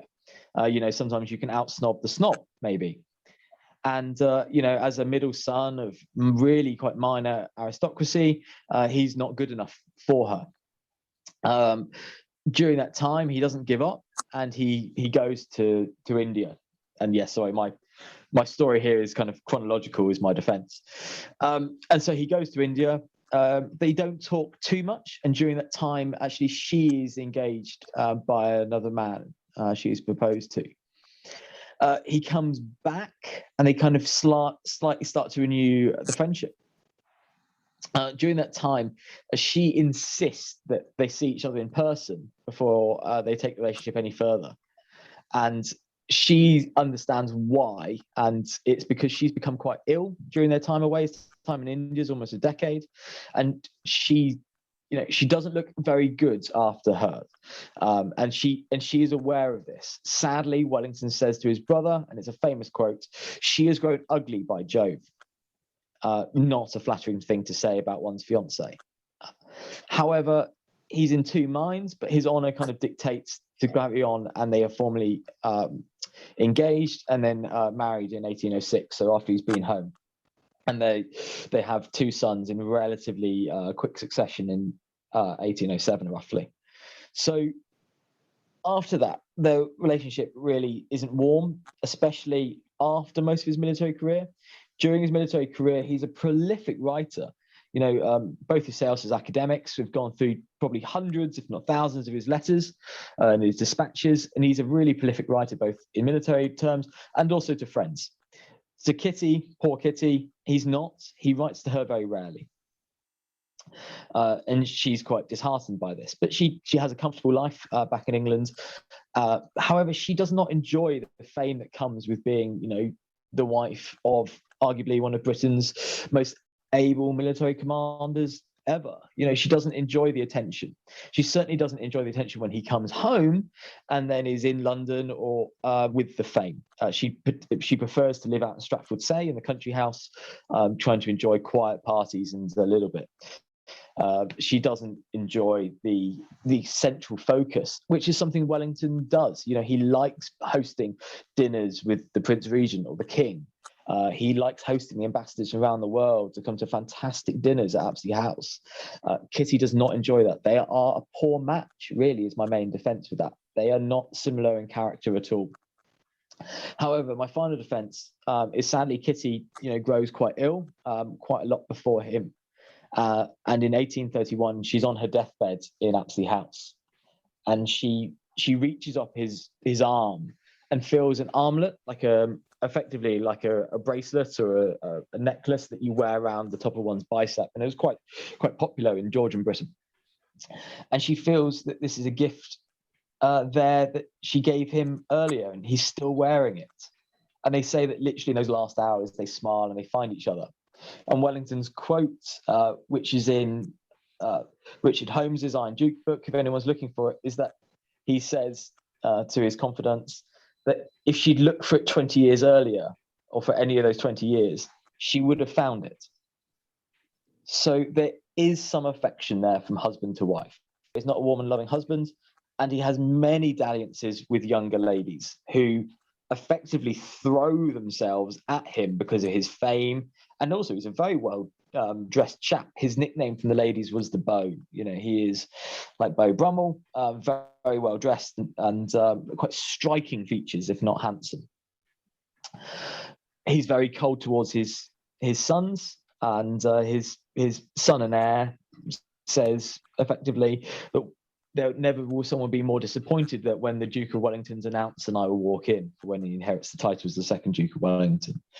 He joins the military and doesn't achieve any great feat, and I think his father is effectively just slightly disappointed in him. Wellington, for many things, is effectively a self-made man. He goes off and forges this career. So my defence of Wellington's family life is more of a run-through, my one-sided run-through there. He's cold, but there is some affection there. He's just not as good at showing it, really. I mean, you said it was a loveless marriage. She worshipped him. She loved him, just not in the way that he kind of wanted / needed to be loved. It wasn't support he wanted. He wanted someone to help host those grand balls and those parties. And she wasn't wanting to do that. And she did it quite reluctantly. So yeah, it wasn't a love-filled marriage, maybe is a better phrase. I mean, my argument would be that she loved him. He just didn't particularly love her and accept her for who she was. But I'm again got one eye on the time. So Ed, Marcus kind of alluded to the fact that he was a serial adulterer. Nice that you acknowledged it, but it's more than a small factor. So Wellington, by no means being a faithful husband, how far should we allow that to cloud our judgment of the man? given that today we look at adultery in a certain way. Back then, they looked at adultery in a certain way, and yet adultery has always been and will always continue to be an aspect of marriages and life. I think it is an important component of who he is, because for me, again, he fits the pattern of a man of contradiction. Marcus was again eloquent. He's cold to Kitty. He's cold to his children. To me, he was always cold to the rankers. But he's self-indulgent when it comes to these women. Now, as with the duel that he fights as prime minister, a man who's representing the nation as a soldier, and you demand discipline amongst your men, you can, to me, this speaks when he allows himself the indulgence to break these laws. Then, had he been more consistent here, had he always, even though it was loveless, but he at least did his affairs discreetly, which he didn't do, if he had shown some affection, but I don't see any of that. So that, again, to me, goes back to the essence of the individual. But why does he allow himself?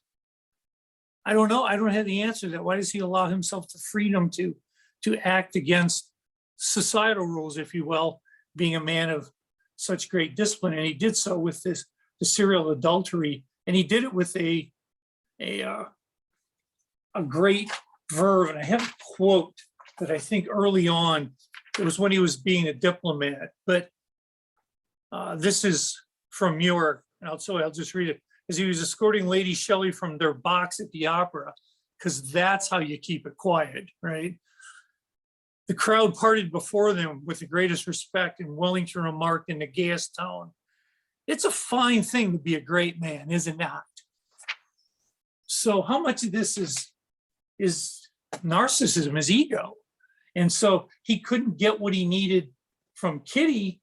And this doesn't seem like the man who demanded the men starve because it was politically expedient. Or is it the same man who's just allowing himself more freedom than he allowed everyone else around him? Sorry, just a thought. That's a pretty damning remark in return, Marcus. I'm going to field that straight over to you. I mean, yeah, it's fair. You know, it mixes in with as Wellington the snob. You know, he wants the finer things in life, and those finer things are, you know, in Georgian society, are unfortunately often younger women, and sometimes those women are married. He's a hypocrite by that means, certainly. We see that in Wellington's life. He's particularly hypocritical around women, but he also, the only thing also to say in his defense is he loves women. You know, he enjoys their company as friends, not only as lovers, and he treats them relatively well. And it's something we don't see. I don't want to compare Wellington to Napoleon too much, but you know, Napoleon treats women really badly. He doesn't seem to like them. He just demands their attention. But Wellington doesn't. You know, they're throwing themselves at him. Less is known about his time in Portugal and Spain. He's away and India, actually, for that matter. You know, he's away for an incredible long period of time. It doesn't, you know, it's not conducive to a stable relationship to be away for, you know, 7 years plus in the peninsula fighting. It's just, you know, especially with old-fashioned communication, but he doesn't live up to it. I think it's part of his micromanagement personality, as he throws himself into the duty in front of himself. And when he thinks of home, he writes letters to his brothers, especially, and some of his friends, and not his wife. He certainly has no thoughts of bringing her out there, and no thoughts of ever returning home to see her. That's just not part of it. Whether that makes him, you know, less great, I mean, it's difficult, isn't it? When we often talk about military men, we focus on their military aspects, and if we talk about other great people, whether men or women, we look at their contributions to society and their legacies, and not so much their personal lives. So it's a different aspect to look at. as I said at the beginning, Wellington was only human.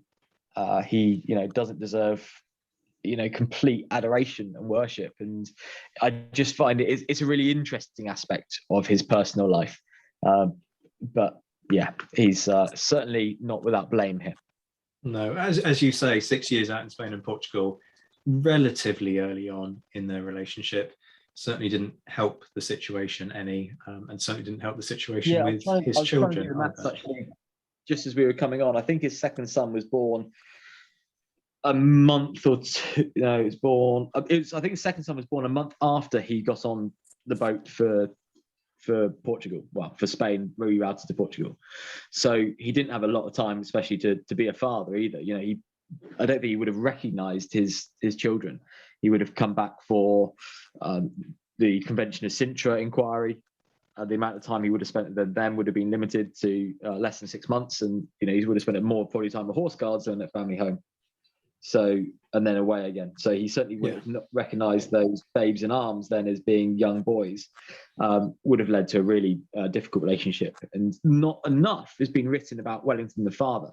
There is some focus on Kitty, and we know more about, she was a really prolific diary keeper, so we know much more about her. But the second Duke, and actually then therefore the third Duke, kind of just fade out. We know very little about themselves, and if anyone ever, it won't be myself, sadly, but anyone ever wanted to delve into that would be fascinating. I'd love to know more about those men. Yeah, and equally the kids wouldn't have known who he was. They would have had no living memory of the guy, and that wouldn't have helped the situation either.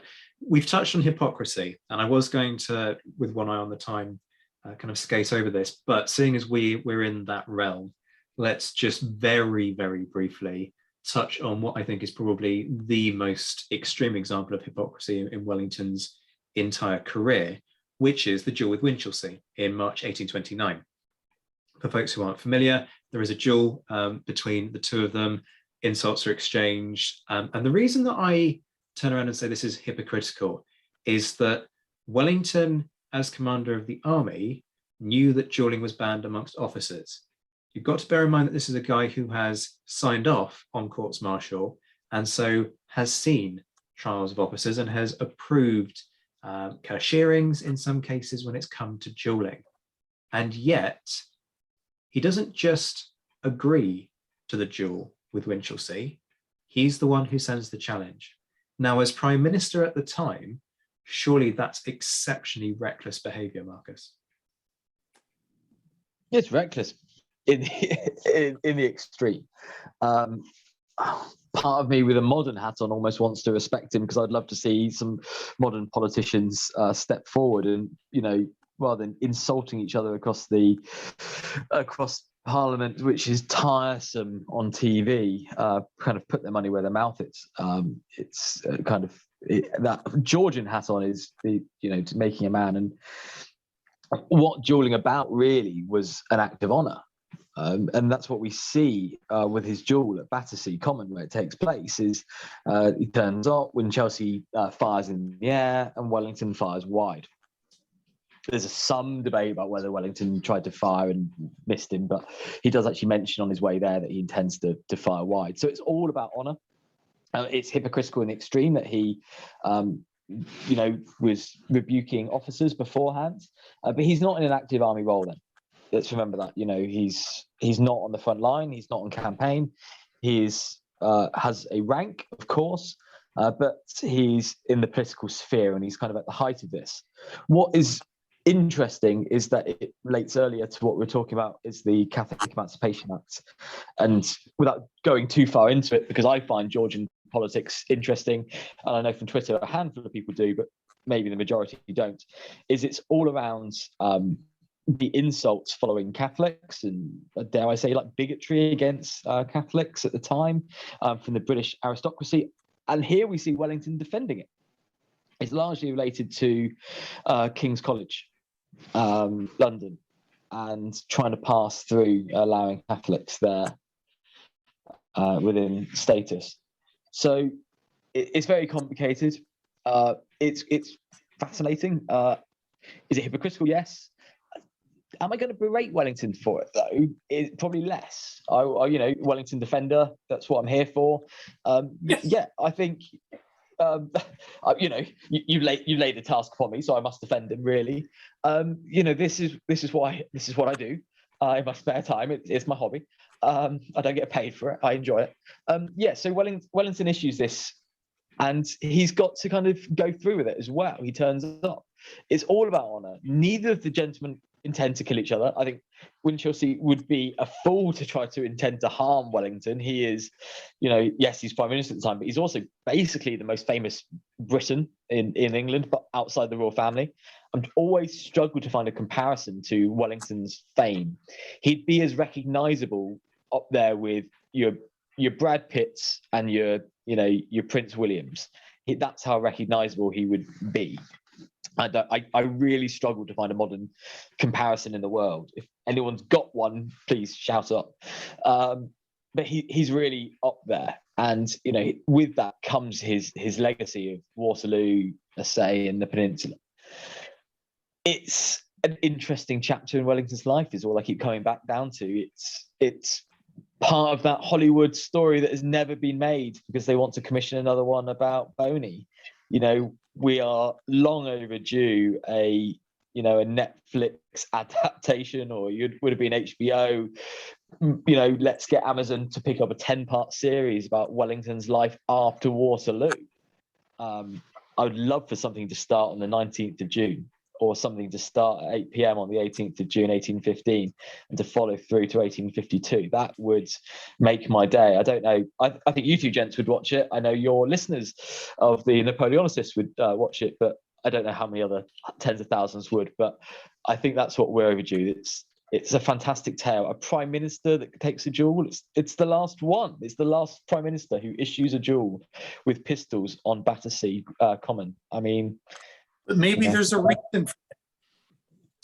I mean, just on the documentary thing, yes, I completely agree. In fact, funnily enough, I was talking to a TV production team for another project recently, and I did sort of try and drop in this idea that, there needs to be a documentary on Wellington. We've had plenty on Napoleon, vis-a-vis Andrew Roberts and plenty of others.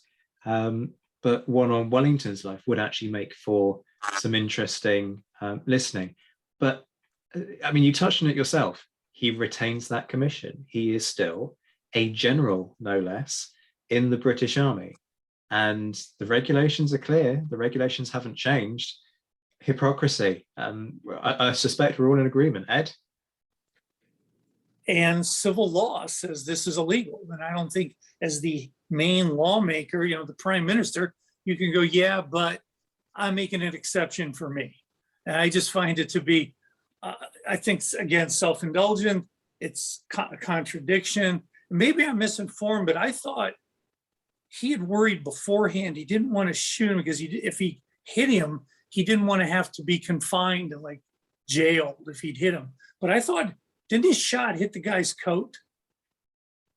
That's what my research shows. So that tells you he was aiming at the legs and he hit the coat, but that's still a pretty serious, I'm not sure. That's disputed. Okay. But there's not many sources. Obviously, there weren't many witnesses. But it's disputed whether he hit the coat or the ground, or if it actually just went very wide. It's one of those things we'll just probably never know.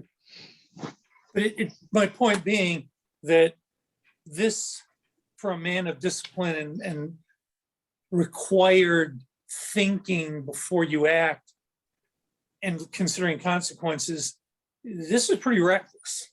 And it's I think it shows poorly. I think it's hypocritical. I understand his need for honor, and I understand the difference between now and then. But again, he was the last prime minister ever to do this for a reason.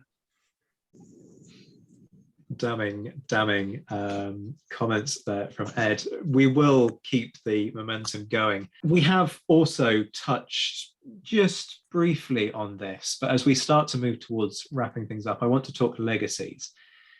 And I know you're going to want to take this in different directions, but I'm going to be mean to you and give you both hard ones to think about. So Marcus, you know where this is going. Crimea, the British Army rests on its laurels after Waterloo. Wellington opposes substantial reform to the army. And I'm not just talking about the flogging thing, which he continues to argue in favour for a variety of reasons. The army then pays the price in Crimea.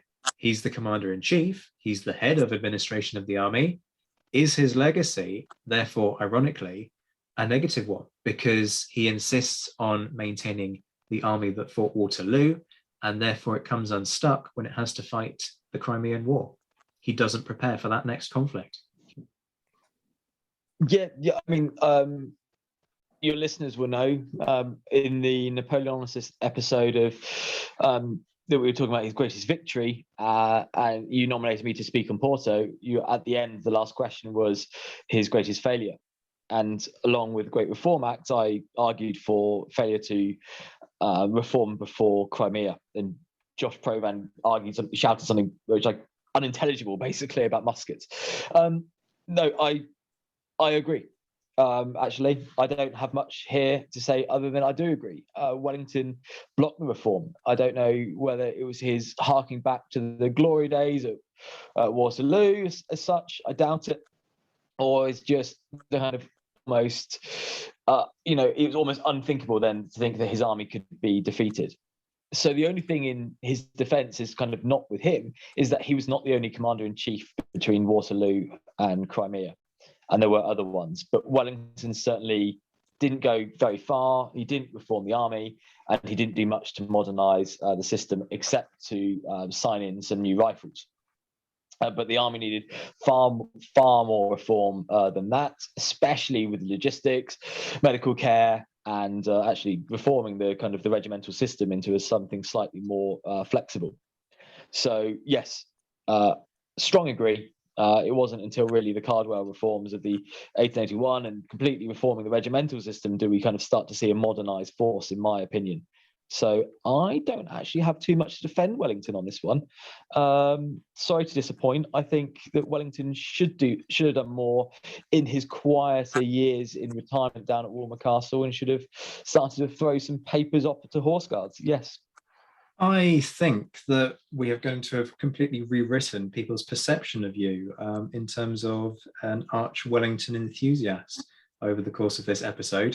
That was astonishingly harmonious in terms of agreement with my supposedly difficult question there. I must try harder next time. Ed, I was going to say here's an equally hard one. But... I think maybe my Twitter profile should be more of a Disney character, though. I have to throw out my Disney thing and shout about how great Wellington was. And did you know that he brought in loads of weapons that got lost on the route to Crimea or something? But no, I do obviously, with my limited characters, have a limited space on places like Twitter. So I throw a stereotype strongly of this guy in my tweed and chinos and love of Wellington. But yeah, he, as I said at the beginning, he's got flaws, and not failing to reform the army really was up there. So what does that make you, like the tweed-clad Princess Elsa of Twitter? I'm not entirely sure. That's a very odd image, and Ed is now in hysterics. That's really strange. Zach, all I can say on that one is just let it go, okay? Let it go. Burn. Ed, salvage this situation for me. Disney references. So, Ed, perhaps not an equally hard one for you, but it's meant to be hard. Ultimately, let me put this to you. Wellington has a job to do, right? Particularly early on in his career. That job is to contribute to the defeat of Napoleon. Now, he does that admirably well. Whether you like the outcome as a Napoleon fan or you hate it, it doesn't really matter. The fact is that he does it, and he does it effectively well. Now, in time, electoral reform was secured despite Wellington. Attitudes to the poor and downtrodden in society changed despite Wellington. So the negatives of Wellington's actions and personality end up not having much of a physical legacy, because the winds of change have their effect. So as a result, are those negatives effectively offset by his role in toppling the dictator Napoleon, which does have a lasting impact on history? Well, after listening to Marcus's fabulous response, I am so gobsmacked I have no intellectual capacity to answer any of these questions. I'm just stunned, and it was so beautifully stated. Well, I think you've already answered your Thanks, Ed. question. No, I liked it. It was a very measured response. I think you've answered your question, Zach, in that the negatives, which are many of the core essence of who he was, cause no positive change. So we can't give him a pass on it. They're in spite of him. But here's what I would say to the general question. I think we're asking the wrong question, because I think instead we might wonder and learn more by considering the contradiction in his behavior. I'd say if we look more at his words and deeds, try to put them in a wider context to understand the contradictions. And for me, therein lies not the rub, but the real insight. To assess him outside the context of Anglo-centric historiography and how the Wellington myth was built, or even this 10-part series to give further insight into Coss discourse. That's the things we should be considering, and that's what you've eloquently kind of presented for Marcus and I to do today, is to debate aspects and to consider them without having to try to put a label or judge, does it offset? But to me, in the end, he does remain the man who defeats Napoleon. You can't argue that. You shouldn't take it away, but we should, to understand Wellington today, I've learned a great deal. I've learned a great deal in preparation for this. And that's the whole point of the Napoleonicist, right? That they asking these questions and digging and understanding. And so if we can get away from labeling or trying to give simple summations, then I think we're going to perhaps open him up more than he has been, because he's been something of a caricature, and for good and bad. So again, I really am intrigued to look at these contradictions, and I hope others would be too now after listening today. So in that case, we will leave the final words with you. How would you suggest that we should remember Wellington? You've got around about 60 seconds each. I'll be nice, even though we are rapidly reaching the point where this will be the longest episode of all 100 and however many we've done now. Ed, you kick us off. Were you surprised it would be the longest episode? Not really? Not really. I'll be brief then, and remind the listeners about what Rory Moore wrote when I started and used, until the closing of his life, Wellington remained a controversial, divisive, and vital figure in Britain. And I think that says a great deal. And that's how we should perceive him, not as a sanitized hero, but a man of intelligence, singular talents, but inherent contradictions. For me, he was the hero of the nation, but so fundamentally elitist in his perceptions and policies. And again, I asked the question, he was to me perhaps the last major aristocratic military leader. Marcus, I can't believe I'm saying this, but the very last words of Wellington Month are going, ladies and gentlemen, to Marcus Cribb. Thanks very much, Zach. Deeply honoured. Wellington should be remembered for many attributes. As I said at the beginning, not only for his love of arts and opera, his love of culture and supporting many charitable aspects within Britain, and his building projects as well, which I was, proud to be part of sustaining. But his military legacy is one that we cannot deny. Effectively undefeated on a battlefield, we learn from him. We still talk about him today. Yet his name is not as well known as his adversary. And the more we can talk about Wellington, the more we can learn about him, is only a positive for our own history, and bringing that history, from Britain all the way across to America, and let's hope all across the world, as we can talk about Wellington's time in India and the kind of the darkest days of British Empire building that he was a part of. But we cannot take away, as Ed has brilliantly put, his intelligence and his attributes there, but his energy, his tenacity, his desire fight the battles to win the war. And I do believe to win that war so that war did not carry on needing to be fought, to finish the fighting, to finish the wars, and to put all of that behind himself. He was not a warmonger. He was not a conqueror. He was a man with a job to do that he did fantastically well. So all I finish with is that if people want to know more, as we can safely start to do so, as well as reading, go to these places. Yes, absolutely, House Warmer Castle, but if people can visit the battlefields, especially Waterloo, it's so easy to visit from Britain when it's legal and safe to do so, and just kind of stand where Wellington and all those other tens of thousands of men fought and died, and learn more about their sacrifices, then we're doing something positive for the Wellington month. Ladies and gentlemen, this has been Wellington month from the Napoleonicist. I have been joined tonight by the brilliant Professor Ed Coss, writer of All for the King's Shilling, which you can find available online from Oklahoma University Press. I've also been joined by Marcus Cribb, who you will find on Twitter at mcribbhistory. This has, I believe, looking at the clock count and factoring in a couple of minuscule edits where I've managed to screw things up, been the longest running episode of the series. So if that's not a testament to Wellington and his ability to sustain conversations, I don't know what is.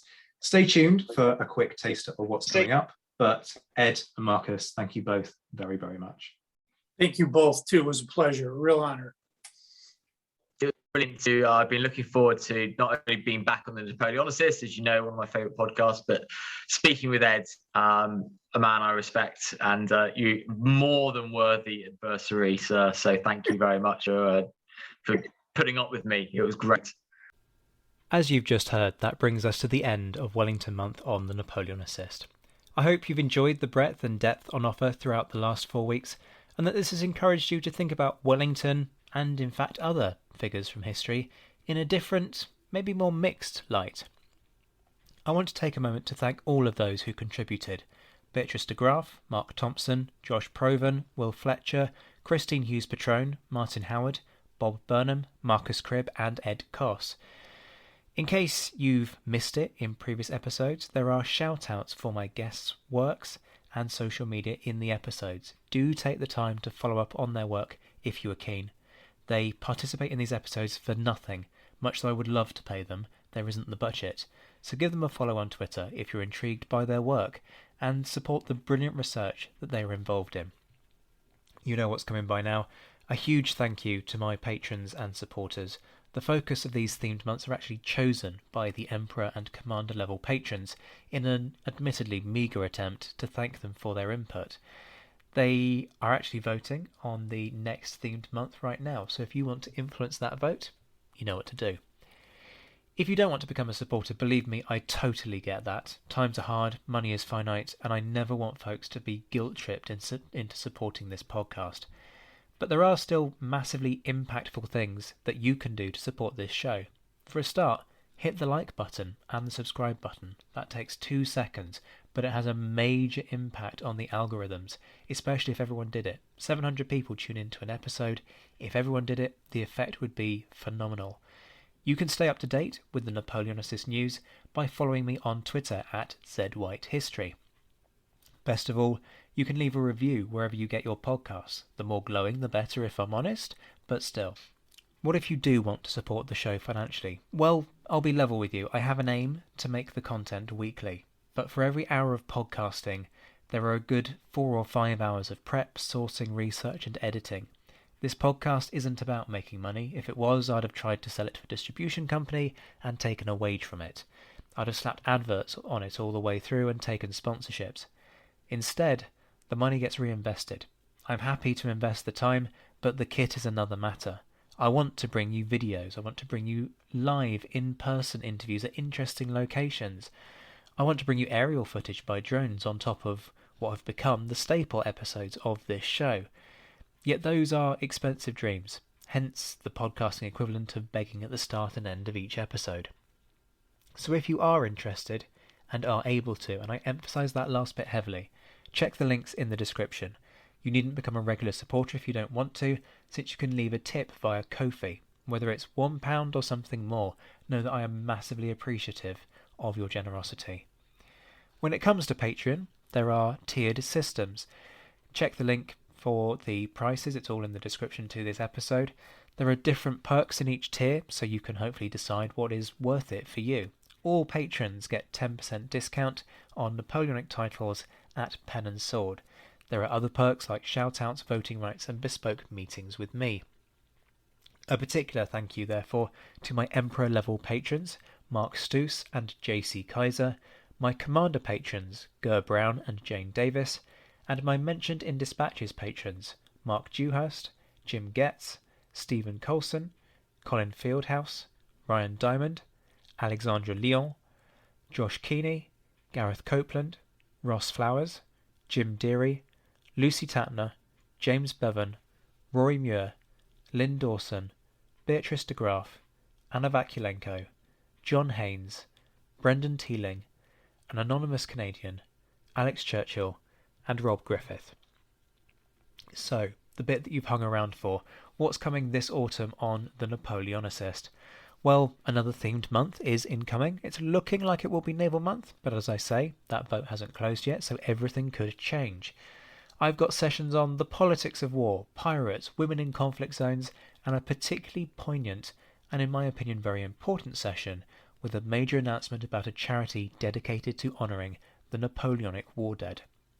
For now then, the Napoleonicist goes back to fortnightly episodes. Join me therefore in 2 weeks for that session on the politics of war, where I will be joined by not one, not two, but 3 of the world's leading professors of the period, in what promises to be an absolute masterclass on why war and politics cannot be separated. Until then, I'm Zach White, this has been The Napoleonicist. Take care of yourselves, my friends, stay well, stay safe, and as always, thank you for listening.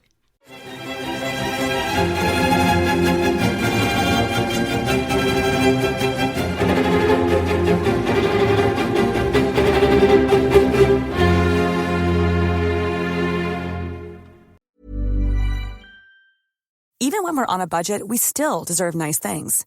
Quince is a place to scoop up stunning high-end goods for 50 to 80% less than similar brands.